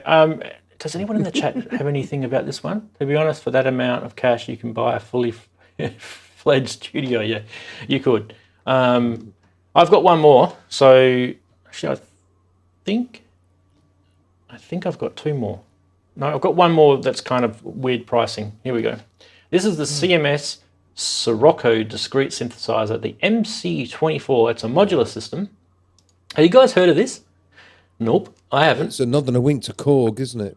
Well, basically, isn't it? Korg going on there. Doesn't that thing look like it's been built in someone's shed with all that sort of riveting down the side? Some would say it's quite riveting, this product. Right, it's got like that. A whole bunch of VCOs, dual VCOs. There's actually quite a lot of VCOs in this. I think someone wants a lot of voices. So let's look at this. How many voices has this thing got? 1, 2, 3, 4, 5, 6, 7, 8 voices. Okay, there you go. It's got a VC harmonic multiplier and a balance modulator. I don't even know what that is. That sounds pretty cool. 3 triple EGs, sample and hold, clock, triple LFO, and the top row it's got mults, attenuators, fixed filter bank, 10-channel discrete mixer, high pass, low pass, high and low pass, and multi-mode filter. So there's more filters than you can poke a stick at. Dual VCAs times 2, triple LFO. What else can I tell you about it? It's got a lot of specs on this listing. This is on Reverb, by the way, everyone, if you want to go check it out. The item is sold as. So if you buy, if you're going to pay that sort of money, I don't think they should be saying that sort of shit, honestly. They should be whining and dining us. And yeah, anyone interested in the CMS Sirocco, it's just made, I don't know where it's made. It actually says it's shipped from the US, so I actually have no idea. Does anyone in the chat know about this one? The CMS Sirocco. Whoa, we've got a few people. Wait for the Behringer clone, says X101. That CMS price seems about reasonable. Okay, so Native VS knows about it. CMS is the best ARP repair guy in the US. Okay, so he's from the US. Cool. There you go. But for that, wouldn't you be able to build your own ARP for that sort of money? Seriously. Yeah, there was one more. And this one was just purely out of shits and giggles because I like to sort of see how much things go for Australia. Yes. What a lovely country we have down here. Mark, are you watching? If you want to buy a Korg ARP 2600M in Australia, that's how many dollars it will cost you. Yes. And guess how much the Behringer costs in Australia? For the same thing. $834 Australian. Oh, wow. So what do you think is going to happen in Australia? You're going to get the odd 1 or 2 buying this, and then you're going to get hundreds buying the Behringer. So who's winning that game? $100. Is that price in Australian dollars or American dollars? Yeah, Australian dollars. So half that ish. It's actually not quite halved anymore. We're a bit more powerful now. That's not bad then, is it? Well, that's I don't know. Actually pretty reasonable. So what is it? It's not when you compare it to the Behringer, but if it's cheaper than the £1,100, the nearly £2,000 that was. It was, well, I think they were quoting about, was it 1,800, 1,900 for the Mini? Maybe. There you go. Maybe I should rush out and buy one. No, it's too late now. I've already ordered the Behringer one. In Ausland. Okay, so while we're talking about the Behringer one, shipping be? we did need to mention about the Behringer one because was it you, Lisa, that mentioned it? The blue Mini and the grey Marvin, blue Marvin and the green Mini. Sorry, grey Mini. I'll get it right. I quite fancy the blue Marvin one. Yeah, it looks nice. I'm just going to get a graphic up so we can all sort of check it out. I like the grey one. I like the grey one too because I'm into that grey look at the moment. You guys know why. All right, so there's the graphic of the two. Now, one of the things I've kind of come across this week in I got a bit confused. Did you guys watch the video from Behringer? And they were saying a whole bunch of claims about this thing, and it kind of really confused me. So I'll kind of take you through the journey of why it confused me, and then you'll kind of know where I'm getting at with this.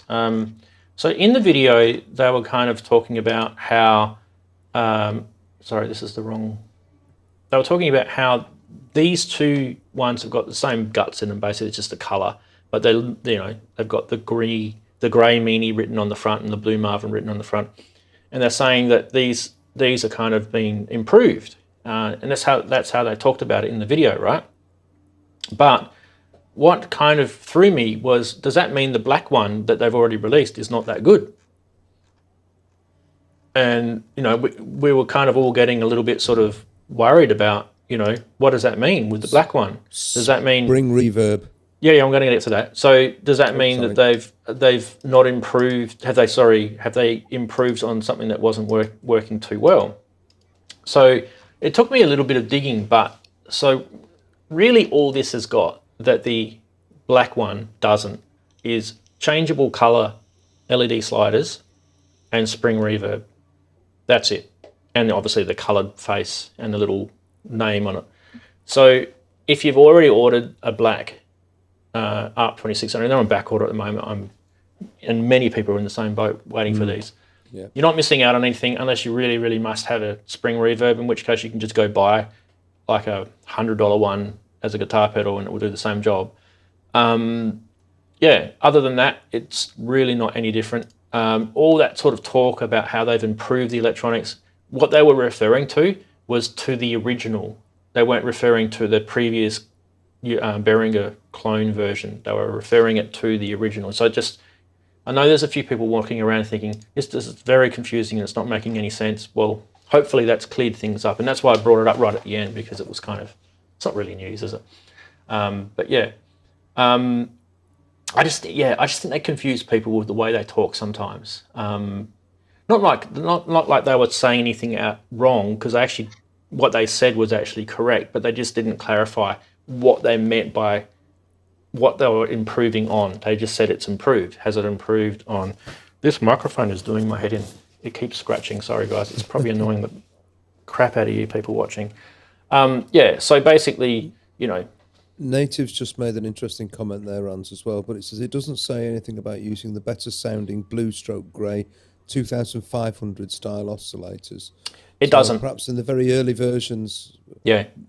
Have Behringer made steps in that direction? It's using the same oscillators as the black one, and on that point, I think someone commented on that Behringer video. So if you go to the Behringer actual YouTube page and scroll and go to the actual video about that, scroll down, you'll see someone commenting on it, and Behringer actually replied and said, if you want the 2500 sound oscillator, get the 2500 Euro rate module, which they haven't actually released yet.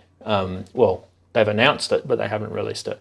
So that's how you get, if you want to get a 2500 sound, it's the only way to do that is to get that Eurorack module. So, so Wagyu's saying that the LEDs are fixed at the color. I thought they were changeable, but yeah, I don't know. Could be wrong. You can change the brightness of them, but is it just the brightness? Right. Okay. So just the brightness, not the color. Yeah, that makes sense, I guess. So can't you change the brightness of the LEDs on the other ones? Maybe not. Yeah, I think you can. You can. On the black one, you can as well. But they're all different colours, aren't they? Sorry, Daren. Yeah.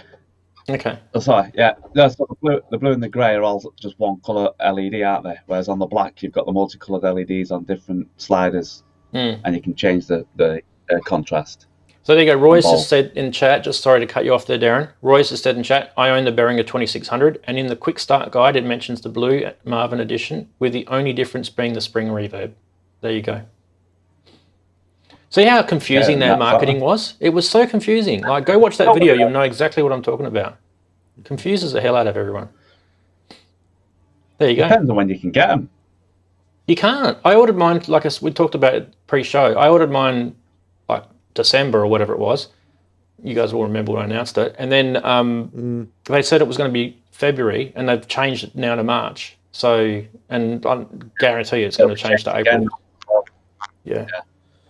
That's the reason I've stopped ordering, because that was on my hit list as well. The black Behringer one was something I was fancying, but originally it was mid-January, and I thought, oh, this could be interesting. Then I noticed it flipped to the beginning of February, and I thought, I've had this problem before where they just keep on, forwarding it. Before you know it, you've got 6 months down the line. So I decided, no, we'll just keep that little bit of money. I mean, last time I looked, even Torman didn't have them. So,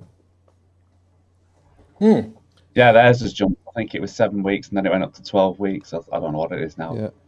And hell, I've still got my stuff from Foreman anyway. So, why don't we go to the chatties? we haven't looked at these people yet for a bit. Wow, that was a lot of news this week. I have to admit, like NAMM always does give us a lot. Really, really interesting stuff, though. It was. There was a lot of good stuff. I think we've spoiled. Definitely think Korg have spoiled us a lot. There's a lot of cool stuff from Korg. Yeah. Did you see that Vector synth? Yeah, I did. Yeah. Oh, I love that. Yeah. I've been on about that for a good year.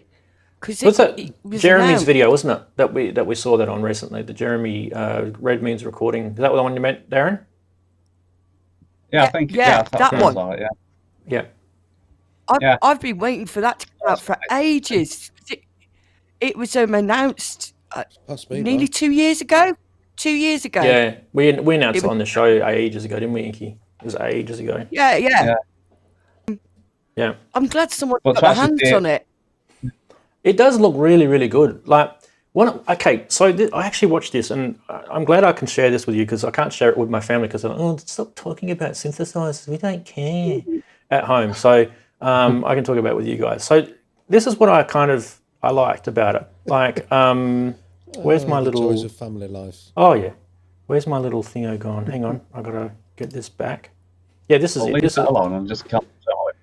So this here, right, the Planner 2 by IntelliJaw. Now, if you're ever wondering who influenced me to get this, Berg influenced me to get this. Yeah. You're watching Berg? Thanks, mate. No, I absolutely love this. I was actually showing Andy this a little bit before. So I've got this. You can get the Behringer joystick. But the thing is, that Vector synth is based on it's based on like a similar thing. So if you do have Eurorack, you can kind of make your own Vector synth in a way, depending on how, what sort of oscillators you got and how they can be morphed and all that sort of stuff. So you can, and I think I was talking to one of the guys in the Discord channel during the week. If you had that and you had some of those really funky envelope generators that are out there, not just a standard one, like the Maths is pretty funky, you could actually do quite a bit of, that sort of similar stuff to what that Vector synth can do. Maybe not with the polyphony, but I know I'm just kind of sort of pointing it out there. It's not the only thing in the world that does that. So how do I describe that? So Inky, if you're looking at this, right, you're thinking, what the hell does it do? It's got 4 control voltage outputs, right? And as I move this, so I'll turn the play off so you can actually see it. It morphs between them. So you can see it. You can see the little lights down here, right? It controls a voltage that goes, sort of greater to 0 and all the way to the full voltage. So it's between 0 in the middle to 1 volt, whatever it is, right? And that can be all, that whole movement that I'm doing with my finger can be recorded in this. And so right now I've got this going into a Drum 2 module, which is a Pico module by Erica Synths. And it's got 2 parameters that you can muck around with. So all I'm doing is moving it from one to the other. So I don't know if this is coming through, you could probably try it.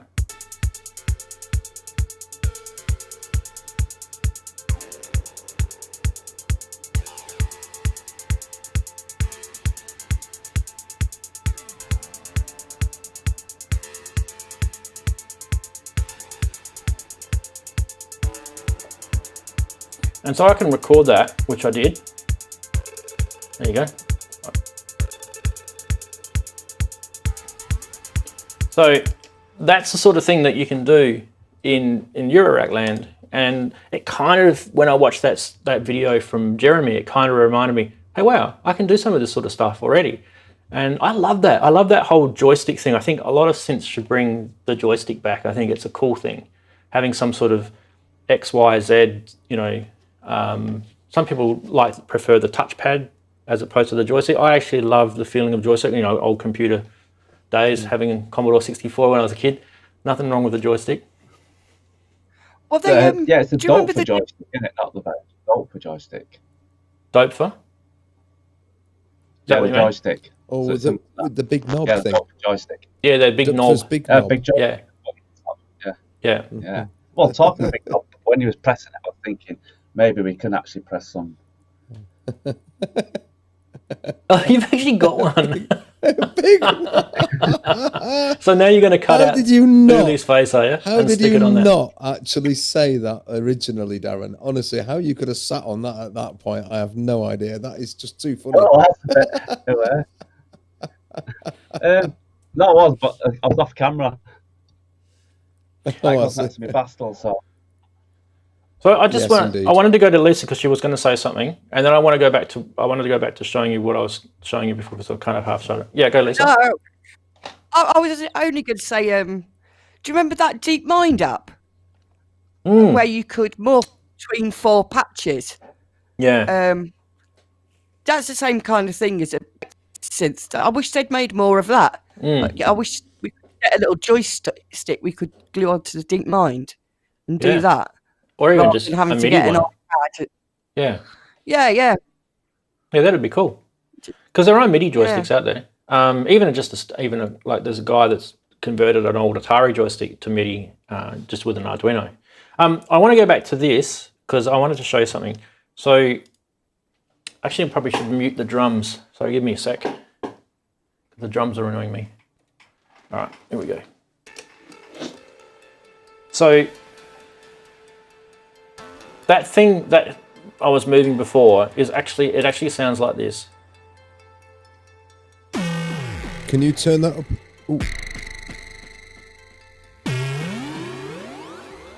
So that's actually like a drum sound, and instead of it going through a normal mixer, I've actually got it, and it's actually modulating the clouds, or typhoon it's called. And that's why you're getting that kind of differences. And I've got a trigger coming out of the clock divider that's triggering it. So I can make it go even faster if you want.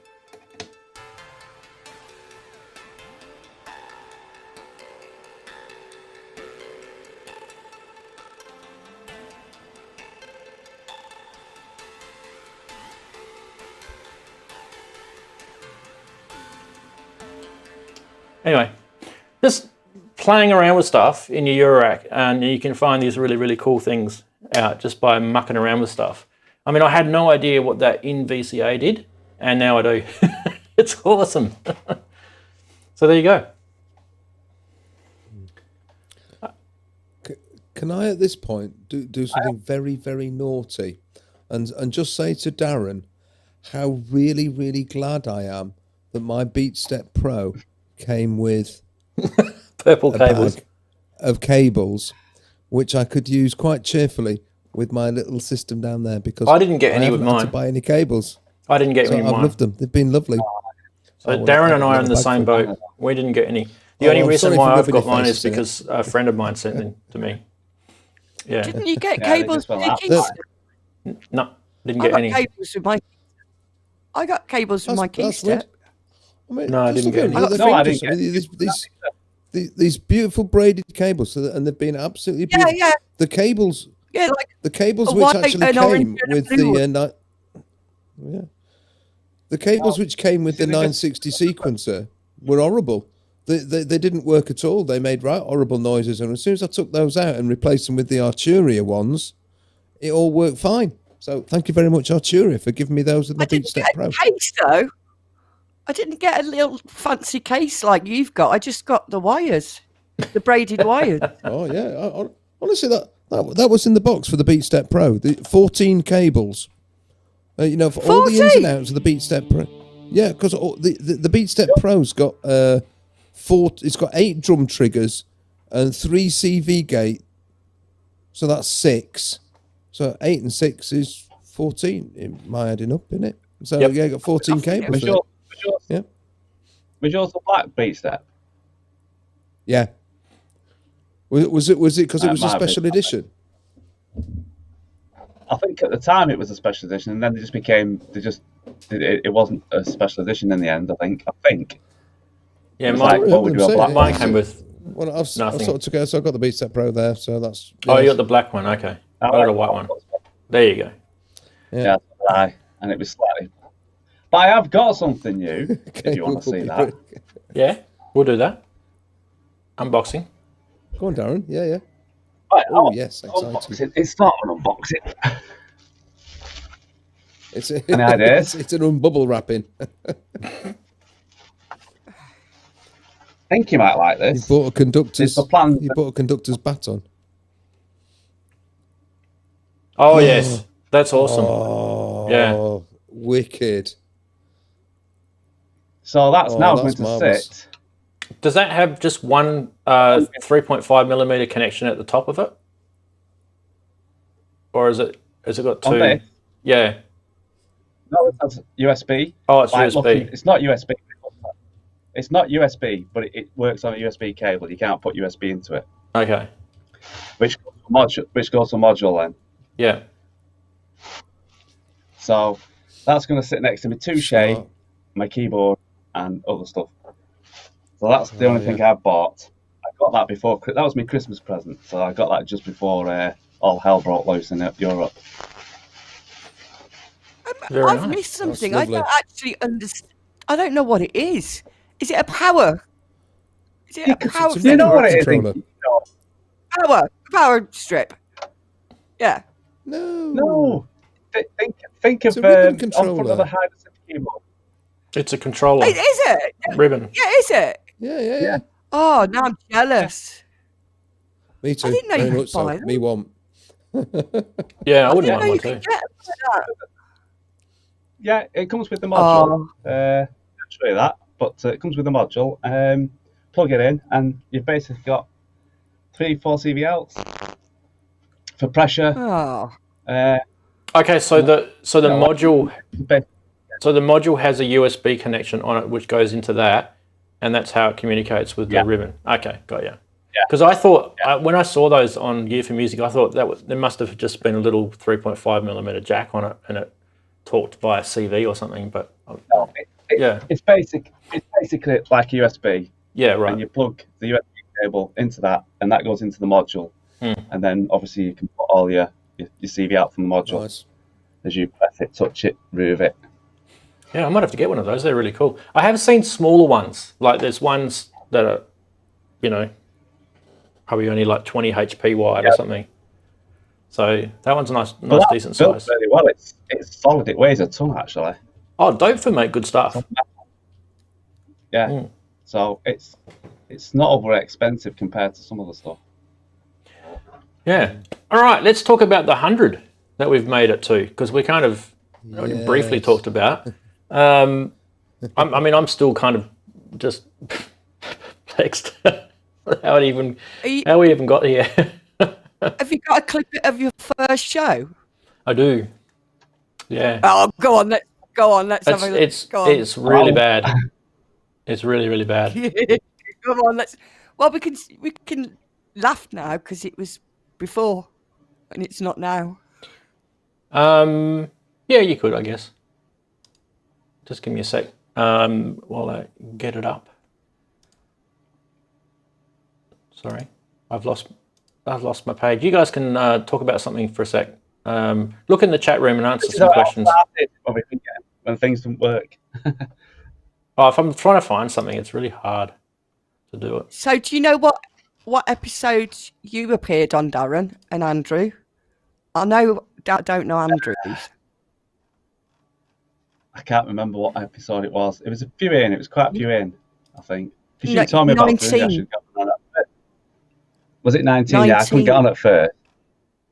Lisa was first out of this lot here, but not the first person on the show. No, I joined. I watched the show 2 weeks before Michael was on there. Michael B. Yeah, Michael's cool. He wasn't the first though. There was someone before him. And then you told me about it, Inky, and said I should come on with you. And I think it took me a few weeks before I could get me set up so I could actually get on. All right, let's have a look how much difference I look. Here we go. So let's go into a bit. Oh, look how young you look. Less stress. Studio Live mixer. He doesn't look happy. Oh, there's an ad. Go away, If I ad. would have had this when I was maybe 20, I probably would. Go away, ads. Oh, you. I thought you changed then. Like, it's quite looking quite. Sometimes I'll run drum rack or I'll run MIDI, VSTs, things like that in here. Anyway. So I'm just talking about Ableton Live workflow. Finishing a track. The Novation Peak connected. I had the. I don't even know why I did this.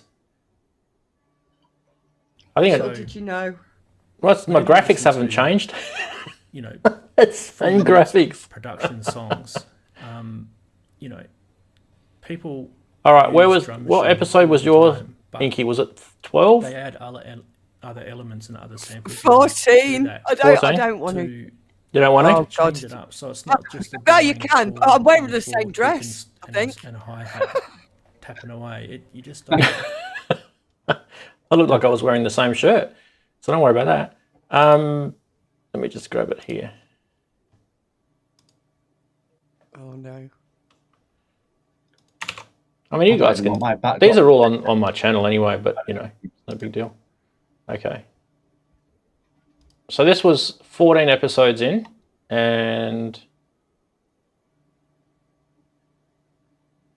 here we go.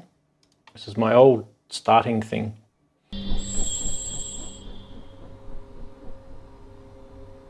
Oh, no ads. Oh, God. I would have had this when I was maybe 20, I probably. I can't do anything about the ads, guys, because there's no ad blocker on this. Hey, everyone. Welcome system. To Saturday. It's another beautiful, rainy, pouring down rain day here in Australia. I don't know what the weather's like over your way, but thanks for joining us on our weekly live stream. And it's cool to see a few people in the chat room already. So big I don't think you're on there, to Inky.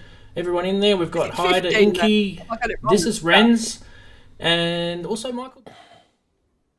Oh, yeah. Sorry. 15, Dan. Oops. That's okay. We can fix this. Bit of reminiscing. And what date was that? So that was... Sorry, I've got the date here. I think it was 29th of June, 19. Yeah, June 29. All right, let me just play these ads out on this side. 2019. 2019. Good for my age. And I'll probably, hit record on here as well. Here we go. Oh no. Place. Their place in our world. I'm not sure we should open that can of worms, but yeah, go on, then we can do that. We can start some arguments, debates. So we've got a few people on the channel already, and so far no one's jumped into chat to say hi. So let me just be the first. So there was Lisa's first appearance. Fantastic. I mean, obviously you're a lot less you're a lot less nervous nowadays. You're much more natural in front of the mic and the camera. That and we just don't care now. When were you, Daren? What did you say? What model? What episode? I think what model? I think he said 19. What model? The brain's complete. You got to really realize it's like 11:40 at night here. My brain's kind of shut down now. Hang on, I've just got to get rid of the ads. Okay, we showed Novation Peak.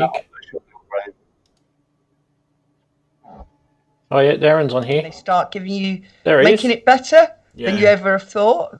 Then you. Oh, go away, you stupid ads. Hang on. Oh, you're getting younger.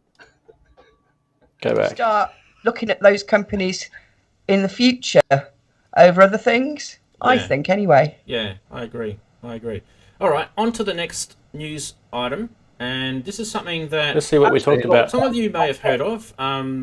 It's the Synthian with a Z, and it's actually. I can't even remember that. They've been around for a while, actually. It's an open source project, and these guys have been. Did that ever eventuate? I don't even remember that thing. Wow.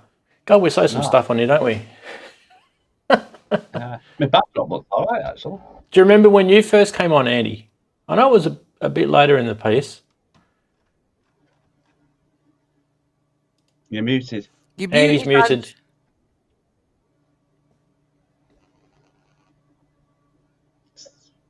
He's perplexed. Why is he muted? Why am I muted? Huh? What did I just do? We'll wait for him to sort himself out. It's the gremlins coming back on the show. Well, anyway, so like I said, 100's not really that many, honestly, to be. But I think it's more the point that we've got to sort of do this every week, and there's a lot of things that get in the way of doing this. In my life, I've got kids, I've got, everyone's got commitments in their life, and sometimes, you will get days where you just don't feel like doing it. You just think to yourself, oh, God, I've got to do a show. But that's actually not, believe it or not, it's not that often that happens. Most times I'm actually quite excited about doing it. I'm thinking about it all week, what I'm going to do on the show. I'm thinking about how I can make it better, and none of that ever eventuates. But yeah. You're trying to make it better, and next to you, Daren's munching crisps live on air. I mean, he's gone from sneakily eating them off camera to just like full out. He doesn't care. He's got his Uggies on. Oh yeah, I was going to wear mine. Andy, did you work out why you're muted? No, he's still muted. He has no idea. Restart. Reconnect. Reconnect. Reconnect.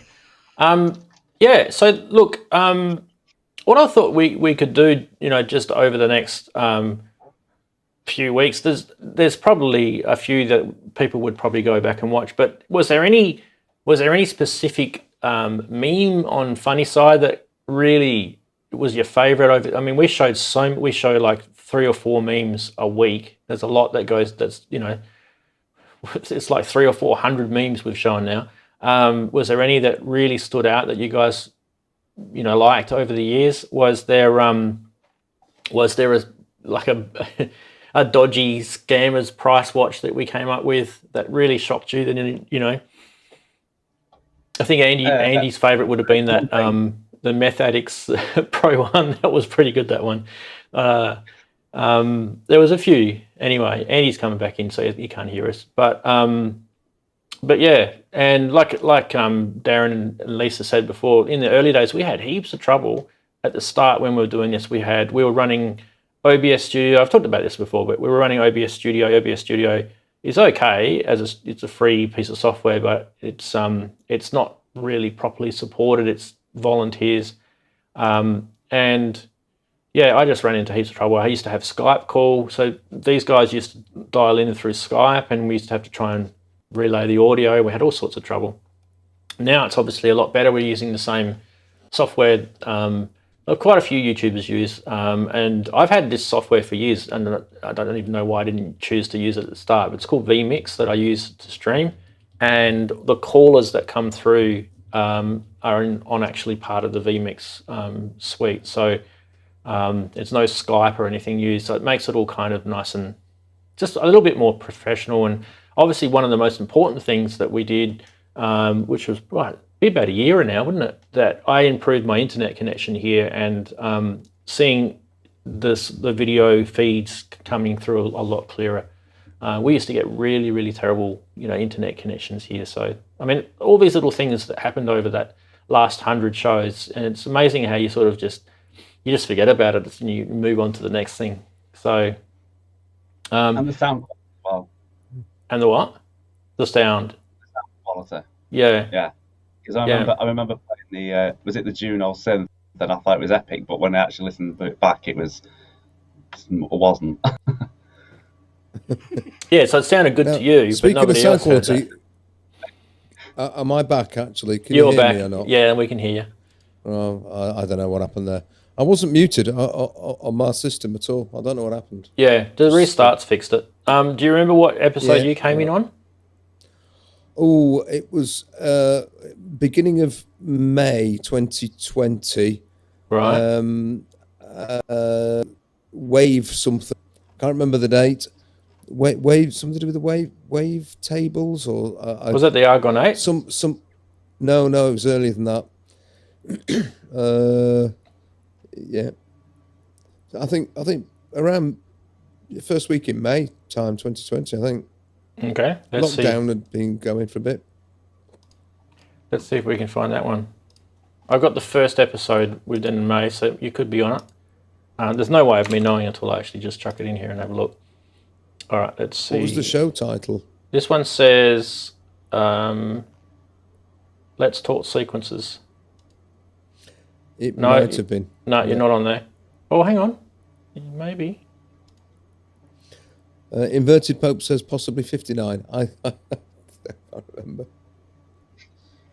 Oh, Peak. It could have been that one.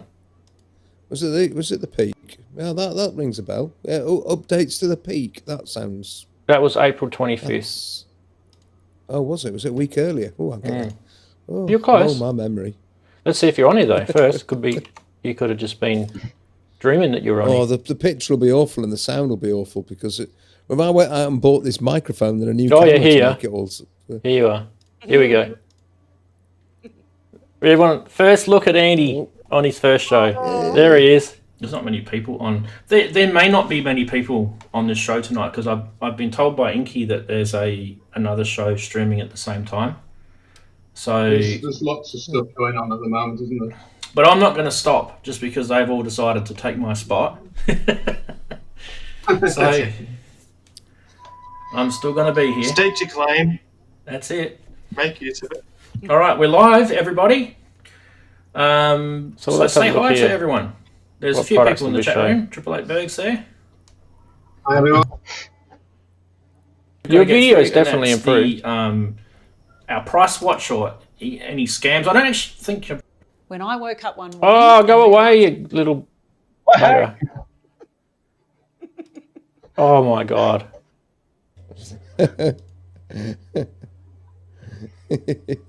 Okay, so we do show software sometimes on the show. Oh yeah, I remember that. Hey.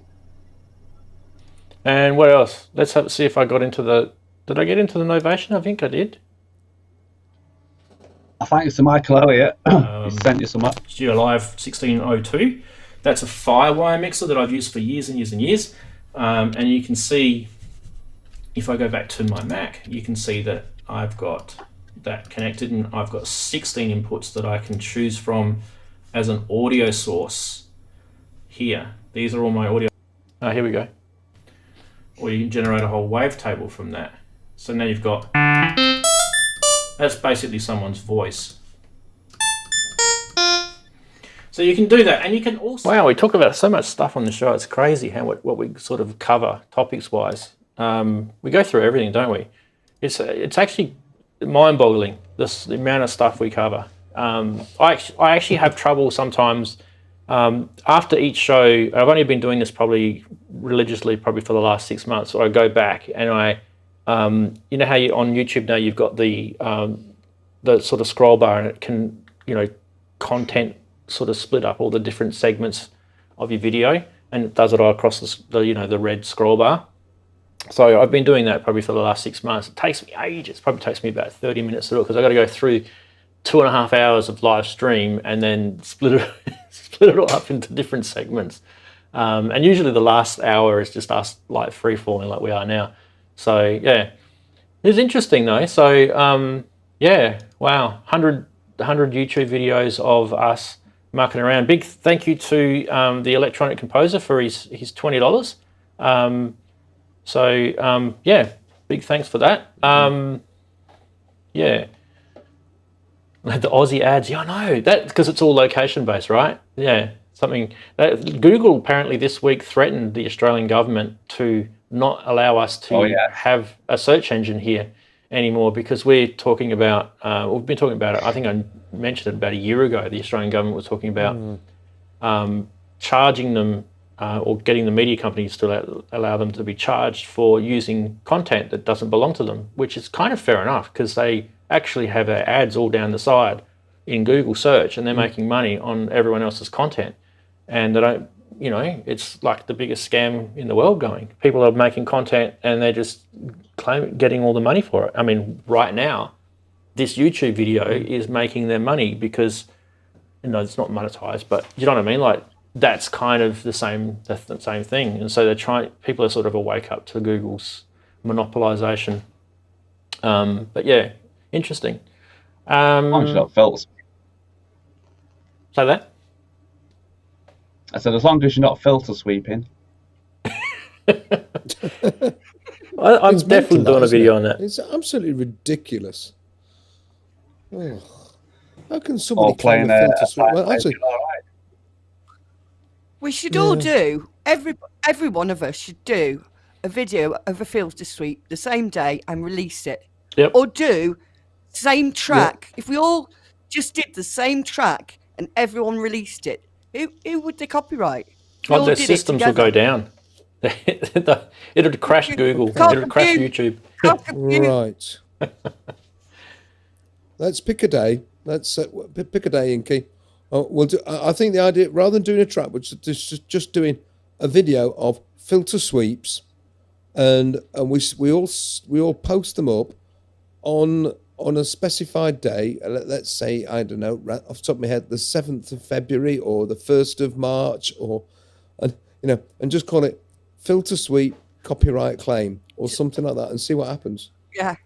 Let's be disruptors. Filter sweep. Right, so everyone that's in the chat, you can all do that. Yeah, just start the video off with that to YouTube, and then do the filter sweep. Right. Let's do this because I think, honestly, when it happened to Starsky Car, I thought it was silly. And it's happened now to Ramsey, which is just bloody bonkers. Oh, not just me. I know that the Chemical Brothers people got in touch. The Chemical Brothers people somehow got a message to Starsky saying, this wasn't our doing. We think this is ridiculous. So the guys from Chemical Brothers were saying, we want no part of this. But obviously their publishing company and all the machinery behind that, they've got all these algorithms in place. Because it is just an algorithm. It'll pick something out and go, oh, it's nonsense. It really is silly. Something's got to do. So I think, Inky, it's a brilliant idea, and we should all do it. We should all endeavour on a specific date filter sweep to day. Try to do that. Yeah. Filter sweep day. We'll do it. Let's make it a thing. Oh, it can be an annual event. Let's break the algorithm. Let's break it. Popes has just said he's up for it. Yeah, Max said I'm in. Right, we're up and running. Yeah. Right, Inky, you've got the pleasure of choosing the date. I'm going to double do it. Since I got done for a sine wave, I'm going to filter sweep a sine wave. You can do sine waves as well. Well, it's a double indemnity. Yeah. Oh, dearie me. Right, we're being naughty. Right, Inky, choose your date. Make it happen. Day of the sweep. I was so angry when I was doing that video that I completely screwed up. We could tell. Minutes and seconds. I was like, You were quiet, you were calm, but we could tell you were absolutely seething. It was, forgive me, Rans, but it was actually quite funny. I mean, it was. But honestly, I was thinking, this can't happen again. Surely this can't happen again. Poor Rans, this is ridiculous. Yeah. You could see the anger in your eyes. It was. If it hadn't been said, it's slightly comical. So we were bleeding for you. So let's take our revenge. Come on, we can do it. Yeah, I mean, look, I've already talked about it in the video, but like, I think the biggest thing about it is the audacity that they take. Like, I put a video up, and it should be, there's nothing in that video that's like regional. They need to not, block it from being shown in certain countries. But because of that copyright strike, it meant that there's places in the world that wouldn't be able to watch that video. Not that my mailbag video is anything sort of, fantastic to watch. It's pretty rough and ready. I mean, I've done that way on purpose. But that's the thing that really kind of annoyed me. It's not so much the fact there's heaps of people getting it, but then on top of that, there's the fact that we're buying this gear, we can't even do a filter sweep without it breaching copyright. I mean, that's just ludicrous. So it's ridiculous. It's not. It's ridiculous. Yeah, it is ridiculous because the whole point is to stop you copying other people's tracks. Well, there's obviously something wrong with the system, isn't there? Because absolutely. It's just ridiculous. So what if we've got a name, by the way. C, if you press the note of C, someone has used C. Yeah. Of course, yeah. It's ludicrous. But I was just going to say, we've got a name, courtesy of Axelsoft, and it is FFS, which is just brilliant, and it's February Filter Sweep. So there you go, absolute genius, Axel. Good idea. So can we just all put videos up in February? 1st of February, FFS. Up it goes. We can all do that. 30 seconds. That's all we need. Brilliant. Come on, let's be disruptors. Let's get there's 50 people in the chat room now. Let's get 50 filter sweep videos up on YouTube. Well, pass it on to your mates. Pass it on to your buddies. Yeah. I'll tell Nick and the guys at Sonic State. They'll pass it on. Yeah, absolutely. Let's get ready to sweep. Let's get ready to sweep. Thanks, Electro. Yeah. Oh, great. Come on, all out for Ramsey. Yeah, that's it. Yeah. Woo. It's like being a union rep again. Yeah. Oh, and then there'll be a nice big playlist. You go to YouTube and that automatically creates playlists for you. It's FFS playlist. There'll be like 500 videos of like everyone's different filter sweeps. And one day I'll be bored and I'll just sit there and watch it. Say again, Daren. I said it could be quite good spotting the different filters that people have used. Oh, yeah. Yeah. Different synths, different filters, band pass, high pass, band reject. My Supernova does band reject. Yeah, band reject. None of this notch business. Band reject. Yeah. Inverted posters just said, does that mean you'll upload something? You cheeky bugger, yes. You've got a deadline, haven't you, Andrew? You've got a deadline to meet. Oh, yeah, we have. Well, was that the 7th of Feb for that deadline? I think it was, wasn't it? We've got to do it. No, you know what we should make Andy do? We should make him do a filter sweep on his MPC. Yeah, right. Well, I could. You could. Yeah, absolutely, you can. I'll do a filter sweep on my MPC, a filter sweep on the Pro One, a filter sweep on my SH01A, a filter sweep on the Electro, a filter sweep on... Right, the whole fucking lot, right? Oh, sorry, I swore badly then, didn't I? It's okay. It's okay. We're well past the first 5 minutes of the video, so we're good. You've lit my fire now. It's off. We're doing it. Sorry, that's it. Sorted. Right. How's that?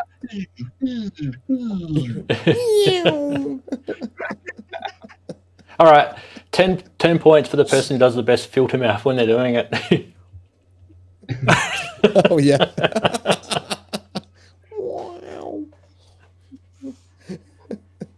Cat on a bandsaw. Right, I'm going to the loo. Bye. Let's talk to the chatties. He's gone to the loo. Brilliant idea from Axelsoft. FFS, we like it.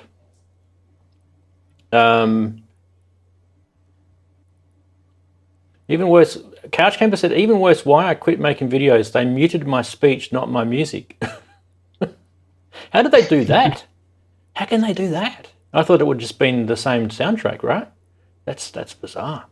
QRDNK says, there are so many ridiculous copyright claims out there. Once I had a claim to my own music. Imagine.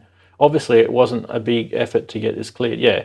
Oh, it's crazy. I had that happen to me as well. Yeah. Because my music is distributed through DistroKid, but they know I've got my YouTube channel listed in the DistroKid database, so it's like a whitelisting thing. But it didn't work that day. Wegu says, do a 24-hour live stream of automated Eurorack filter sweeping. That's a great idea. I get to set mine and just go away. It's a great idea. Yeah, watch all the copyright claims going in on that one.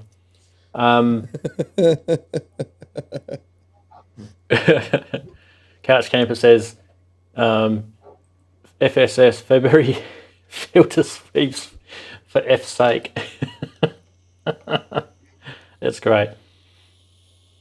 Yeah, so Doke16 saying he gets it all the time. See, like I said, when I put my video up, I did a Google search, and what I didn't do was I didn't do a YouTube search, but I did a Google search, and I found a whole bunch of people on, I think I showed you in the videos, Reddit posts and stuff like that. There's heaps of people that were in the same boat, so I already knew. And I do actually remember watching the Starsky Scar video ages ago, but I completely slipped my memory when I made this because I was probably so angry. But yeah, as soon as you guys were sort of pointing it out to me, I put the link of his video straight away. Now he actually did comment. I think it was in one of my posts. I think he said some really, really nice things. Let's see if I can find it. Did he get back to you about the filter sweep thing? Yeah, he did. He commented. Yeah. Here we go. And I'll tell you, there's another person that commented too, and I want to talk about that afterwards. It's kind of not the same topic, but we'll talk about it in a sec. So Starsky Car said, welcome to the club. If the chems haven't slapped an infringement on you, you're no one. He said that tongue in cheek. I've had quite a few now. The oddest was my Prophet 5 demo. I uploaded 3 revisions of the video, correcting errors, all with exactly the same audio. The final one was claimed. A filter sweep again, but all the others weren't. It was literally the same audio file. Crackers, and very frustrating. I released the penultimate version, which wasn't quite as polished, and ended up wasting a fair amount of time. So yeah, it was nice for him to comment on that.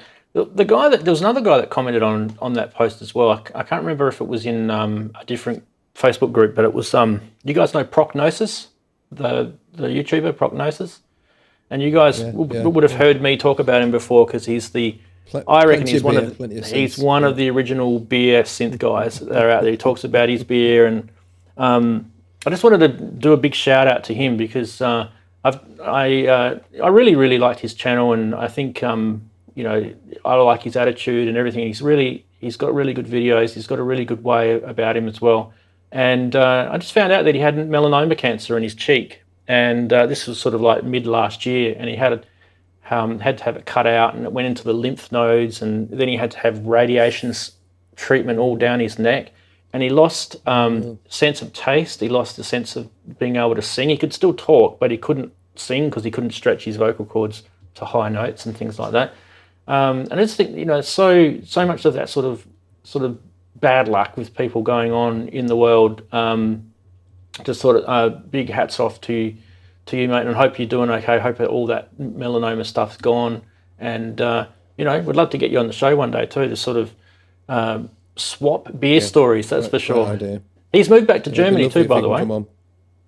So he's back in Germany. Get him on. He's a top bloke. Mm. So I've just put in the chat, wishing him all the very best. I hadn't realised he'd been that ill. So all speedy recovery and all that to you, fella. We want to see you back. I did wonder because he had put up quite a lot of videos. Then it went very quiet. So yeah, and he did talk about why backwards and forwards between. I'd missed that. I hadn't seen it. So yeah, so he yeah, Max just mentioned he's a Dreadbox fan. He got, I think the last video he did was a while ago, and it was the Typhon or the Typh. Yeah, it's Typhon, isn't it? Yeah, not Typhoon, Typhon. And he was sort of talking about how to use the sequencer in it, because it's got a little sequencer in that thing. And quite a cool video, because he showed that you could actually use a MIDI controller to punch the notes into the sequencer instead of having to like sit there and move those little sliders up and down to program a sequencer. So his videos are really good. He should do more of them. Yeah. So anyway, wishing you all the best, mate. Yeah. Also, what was the other thing I was going to mention? So yeah, bad news during the week. Also, my sister just told me that she's just been diagnosed with motor neuron disease, MND, and that's an absolute, like, terrible thing to be told. You've got, now there's a whole bunch of different scenarios that it could play out to be. Some people live with it until, you know, they die of old age. Some people go within a year, and some people have different parts of their body affected but not other parts. Like they might have, their legs might be affected but the rest of their body's fine. So it's kind of weird. So we're not really sure yet where it's gonna head with her, but basically with her, she's planning now everything around her life, saying, you know, goodbye to the family. So what's hard about it is because we're still in lockdown with COVID and the borders are closed and all that sort of stuff, I can't go and see her because she lives in a different part of the country. So I'm actually stuck until they open the borders again, and hopefully that will be soon, that we'll be able to go and see her and visit her. But I know she watches my show sometimes, so love you, sis, and we'll see you as soon as we can.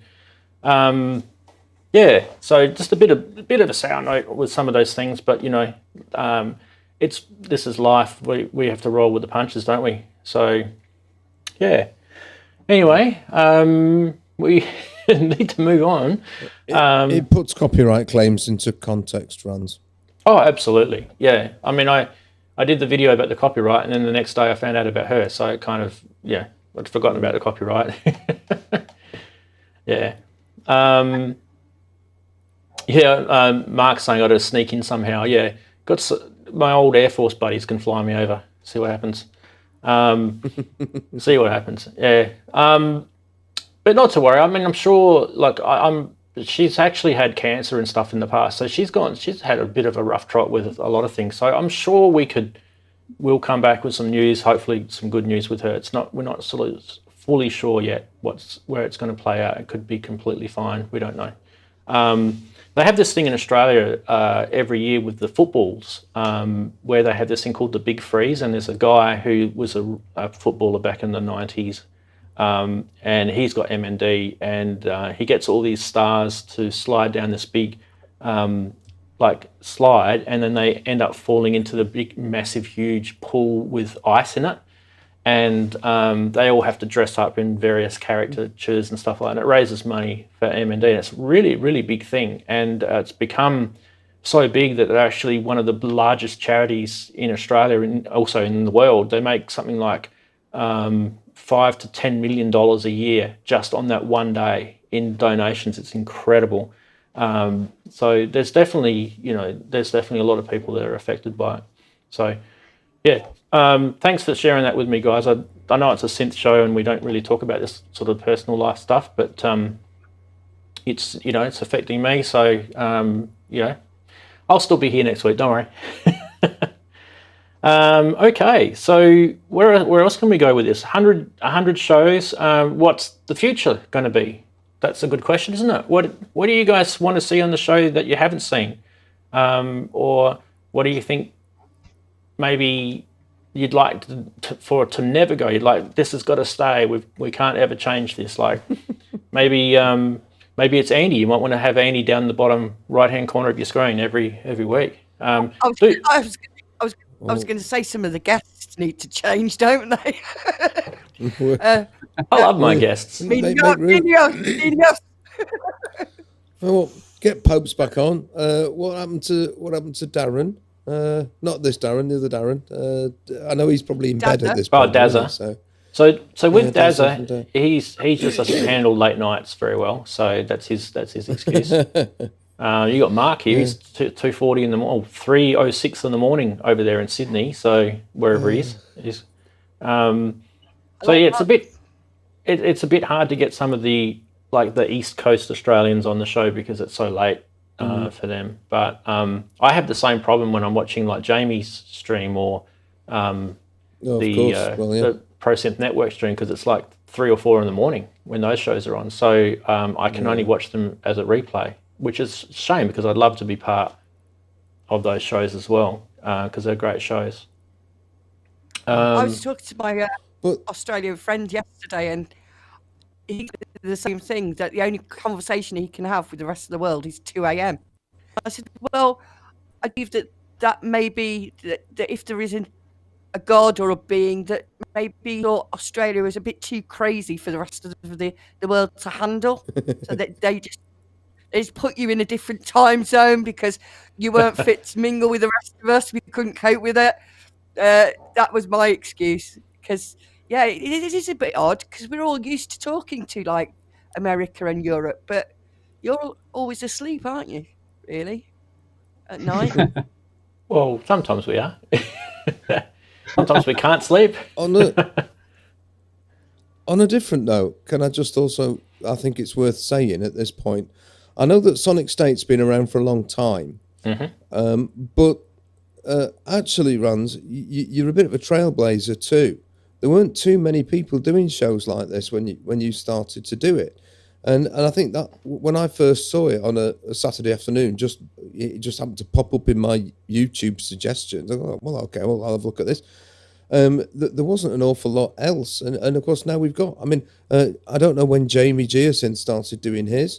It might have been a bit before, it might have been a bit after, but around that time. But you've got Jamie, there's yourselves.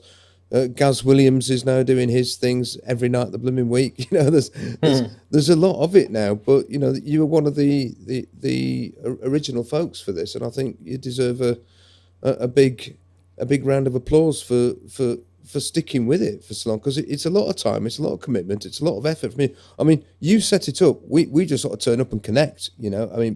So I bought a nice microphone and but still, you're the one that's doing the stuff. Yeah, some people had trouble connecting. Tried to connect. Some of us still can't find our audio. That was nice words. Well, it's true. I think it's well worth saying. Big round of applause from everybody. Big claps. Sweep them. Sweep, yeah. So I will let you guys know on a little positive note, because we talked a little bit sad before, but we're going to be positive now. So towards the end of last year, I was talking to my wife and I said, look, during 2020, COVID really, I'd ballooned massively. I put on so much weight because we were all stuck in lockdown and all we could really do was watch Netflix and eat Cheetos or whatever it was. So basically, I made a little personal commitment to myself towards the end of last year, and it wasn't a New Year's resolution. It was it was like December the 25th or 26th or somewhere around, just after Christmas. I said, no, that's it. I am going to make an effort to start losing weight. And I can let you know that since then I've lost 10 kilos. So I'm really trying hard to do that, and trying to lose the gut. It's not so bad anymore, the gut, but needs to be probably another 10 kilos and I'll probably be happy. But that's been a little bit of a challenge for me. But having that military sort of background, I've been very regimental about it. So there's a lot of things that I can't do now. It's it's one of those shake type diets. I don't know if you get them in the UK where you have shakes and then you have to sort of cut out things like carbs and sugars and stuff like that. It's one of those sort of diets. And so Azio Head's the same. He's lost 16. Well done, matey. See, we're brothers. We're doing it all. So it was more just that COVID year last year. Join you because I'm the same. It was just there was just so many lazy. It bred a lot of laziness into me with my health, and even though I went out and we we rode bikes, we exercised. It wasn't because we weren't like keeping fit. So I'm still reasonably fit. It's just that because I'm my age, there's no, there's no way to sort of control the cellulosis side of things, and your body just piles on all the extra stuff that you don't really need. So yeah, nothing you can do about it. Your metabolism slows down when you get to this age, and goes to all sorts of crazy parts of your body, like the back of your head. You get this big fat, this fat thing around the back of your head. I've still got it. It's there still. It's gone round my middle. I've got a spare tyre that. Yeah, I've got the spare tyre. Yeah. So what I was happy about today is I put on my old synth t-shirts and they fit me again. Yay! So I couldn't even wear my old synth shirts. So I put 2 jumpers on this week and had to take them off again because I couldn't. It just looked ridiculous. I thought I can't get in these anymore. Oh no, because again I've got so round around the middle. Right, that's it. We're gonna have to do something about that too. Yeah. Filter sweeps and losing weight. Filter sweeps and losing weight. We're on a campaign here, aren't we? Yeah, absolutely. Yeah. So look, anyway, that's just a bit of a personal achievement, but I mean, I'm probably halfway to where I want to be, if I'm being honest, and I got to keep going with it. Why does Matt keep saying nice mic? What do you keep saying? Oh, how it keeps making a noise. Sorry. Or you like my mic? You could do like a fitness video, couldn't you? Burn the fat with a filter sweep. Yeah. Make filter mouths and drink a shake. Fitness for synthesists. we're like those 1970s style fitness outfits. With the towel headband. No. And just have the filter sweeping in the background with some music. Yeah. Have some real cheesy synth music from the 70s. Everybody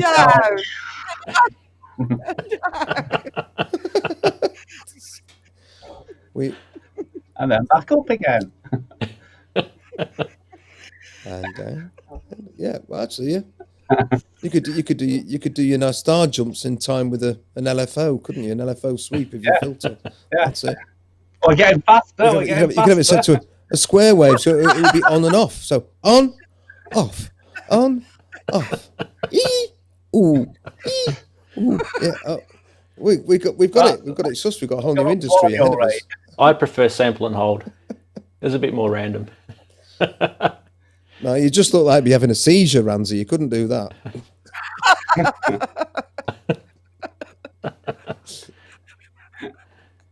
Dearie me. Gastric close. Behave, Axel. Yeah, he's. If he did it to a ramp up saw wave, that'd be interesting. Close enough. That's another sting you're gonna get. Oh dearie.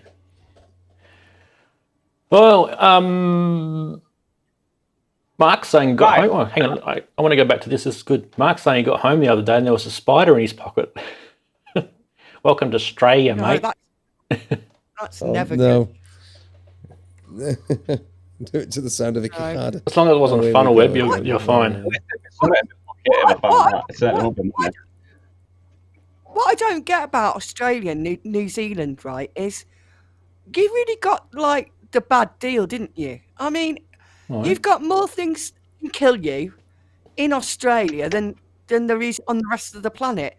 New Zealand, nothing can kill you in New Zealand. How could that happen?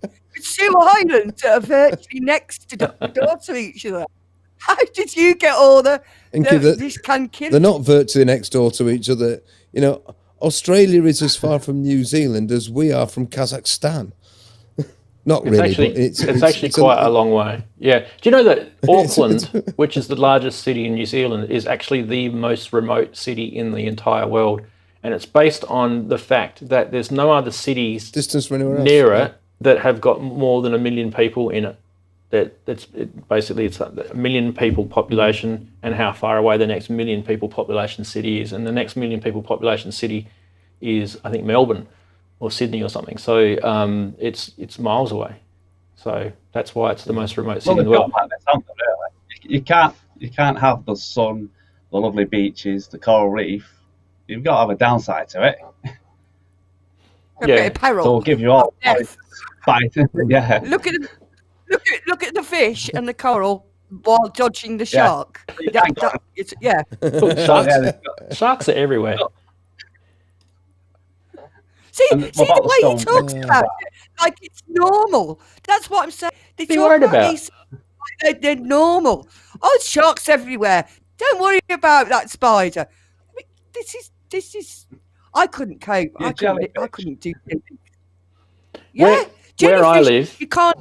It can kill you. So where I live, there's no spiders that can really kill you. There's the redback, which is like the black widow in the US. It probably can kill you, but it's more likely not going to kill you. That's about the only dangerous spider. Not really, it can't. There's like 5 deaths registered in the entire last 100 years of this spider, so it's not like. Yeah, but Ramsey, I have the screaming abjabs at our ordinary common or garden house spider here. You know, if there's one of those in my bath, I have to go and have a lie down. I can't cope. So to lift up the toilet seat and find an Australian redback killer spider sitting there, Killer spider. Might only have killed 5 people. Well, it don't matter. No, it just matter. And he's going out to the garage and he's got the flamethrower. Yes, you know it. It's whenever I've got to go rummaging around things, I'm looking at. If there's a spider behind there, I'm just have to. No, I can't cope. It's terrible. It's a life limiting condition. I knew. Yeah. I remember the first time I lived on my own. You know when you move out your parents' house and you live with people and there's always people about. The first time I realised I was actually living on my own was when indeed I went to the bath, saw a big spider and thought, I literally ran in the street looking for someone to help and going, no, it's down to you. That's because you live in Cornwall. There's no one there. This is in Manchester. There were people, but I couldn't. No. Sasquatch, if anyone thinks Australia is dangerous, they should visit Blackpool on a normal weekend. Why is he bumping into Jamie or something? He's been jumping into Jamie. Well, yeah. Jamie's not that dangerous. Anyway, apparently he's not that dangerous. Show. He's just probably trying to throw a synth at him. No, I was going to say, with the... you guys get daddy long-leg spiders in the UK, don't you? They're not spiders, they're insect runs. Yeah. They've only got 6 legs. And they're weedy. They don't just fly about. They're not like spiders. Yeah, they're just... So the ones we've got have got 8 legs. They're about that big. Well, no, our house spiders can get about that big, runs about that big. You see, about that big. That's pretty big. With big fat hairy legs, and they sit there looking at you, going, "Come on, I dare you! Come on, I dare you! I dare you! You guys have got get me out of this bath! I dare you!" Seriously, so I've held. It's ridiculous. I've held. Sorry, I can't even say it. I can't say the word tarantulas. 2 tarantulas. I've held 2 tarantulas in my hand, trying to get rid of my spiders. Does it work? No, it doesn't work. Next time you see one of them house ones that Andy's on about, they're ugly things. Your instinct is throw something at Tarantulas it. are beautiful. Yeah, they're actually beautiful looking things. They look really nice. It's those ugly black house spiders that we have that are just minging. Oh, and the way they move. Oh. Sorry, it's ridiculous. It's right. Can we get on to something music related? Because I'm about to have the screaming abjabs. Yeah. I can't remember who told me, but I'm pretty sure there's a guy in the chat that had a spider in his synth, and he was telling me about it. He literally had a spider in his synth, and then he couldn't because it crawled underneath the keys, and he couldn't get it. He was like spraying it with the insect spray, so it's probably dead inside his synth.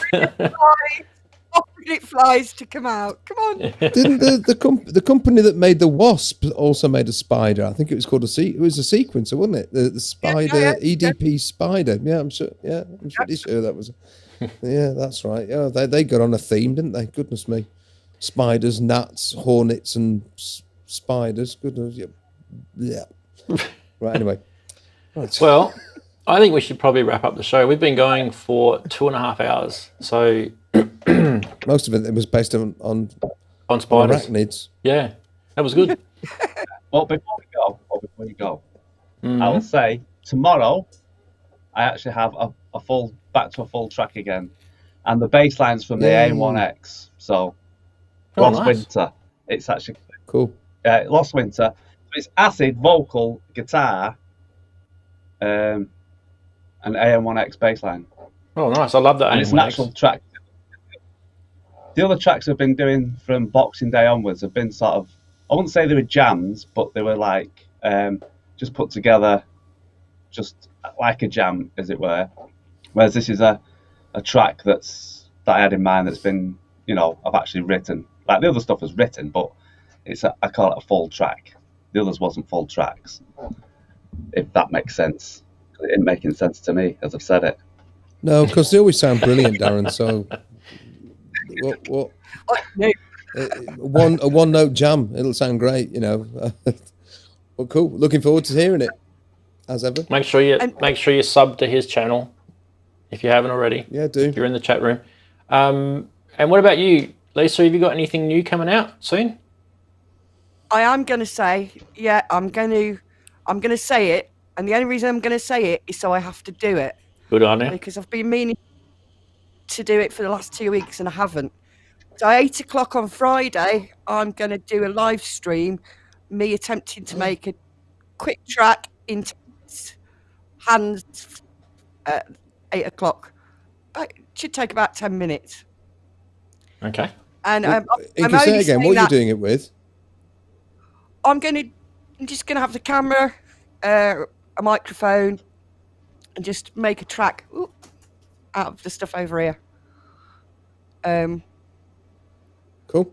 Thought I'd give it a go because there might be something coming along in the future, which I can't talk about. But yeah, so this is kind of a preview to that. Or did Novation knock on your door, Lisa? Oh, no, I wish they'd had. I wish they had. I'm still waiting for. I'm still trying to push them to do that. Well, And how's she on TV? Pardon? How's your yellow Sorry, TV, Daren? by the way? Oh, the Behringer. Oh, it's cool. Good. Yeah, I love it. It's not mine though, so all right. I do love it. So everyone's saying in the chat room, remember the 1st of February. That's when we're going to do the FFS, the February filter sweep. 1st of February. Yeah, let's do that. Is there a particular time, or is it? Do we need a time? Just any time of the day, because we're all different time zones. So just any time of the day. Yeah, let's stick them up. Yeah, we'll do that. February. I'll post it on my on the Perth. The Pro Synth Network Facebook group. There's about 1,000 people in there, so I reckon that'll be a good start. Anyway, I think that Andy, did you want to say anything before I wrap it up quickly? No, let's make the FFS happen. I think that's a really cracking idea. We should do that. Yeah, let's all try and make it for Inky's. Inky, just say again what night you're doing this on. Was it? Did you say Tuesday? No, on Friday at 8 o'clock, I think. This coming Friday at 8 o'clock, right? That's cool. the 29th. Yeah. So the first is the Monday. Yeah. So the following Monday. I don't work days. I work days. So it's okay. Yeah, okay. So it's Monday. Monday the 1st of February. Hashtag FFS. Hashtag FFS. Yeah, that's it. Everybody will be recording it, putting it up on the channel, and send it off at 12:01 on the 1st. Yeah, what do you call it? Schedule. We can do that, can't we? Schedule it. Yeah. Schedule it. Yeah, that's sorted. We can record it tomorrow and schedule it for then. Bang, done. We can. I might do like 50 synth filter sweeps, all different synths, all in a row. One of them will be bound to get copyright striked. All right, beautiful, excellent. Okay, thanks everyone for being part of the last 100 shows, and hopefully you can stick around for another 100 shows. And on that note, as what's his name from Top Gear says, Jeremy Clarkson says, on that terrible disappointment, we shall end the show. Alrighty. See you later. I'm not even going to roll this thing. Take care, folks. See you later.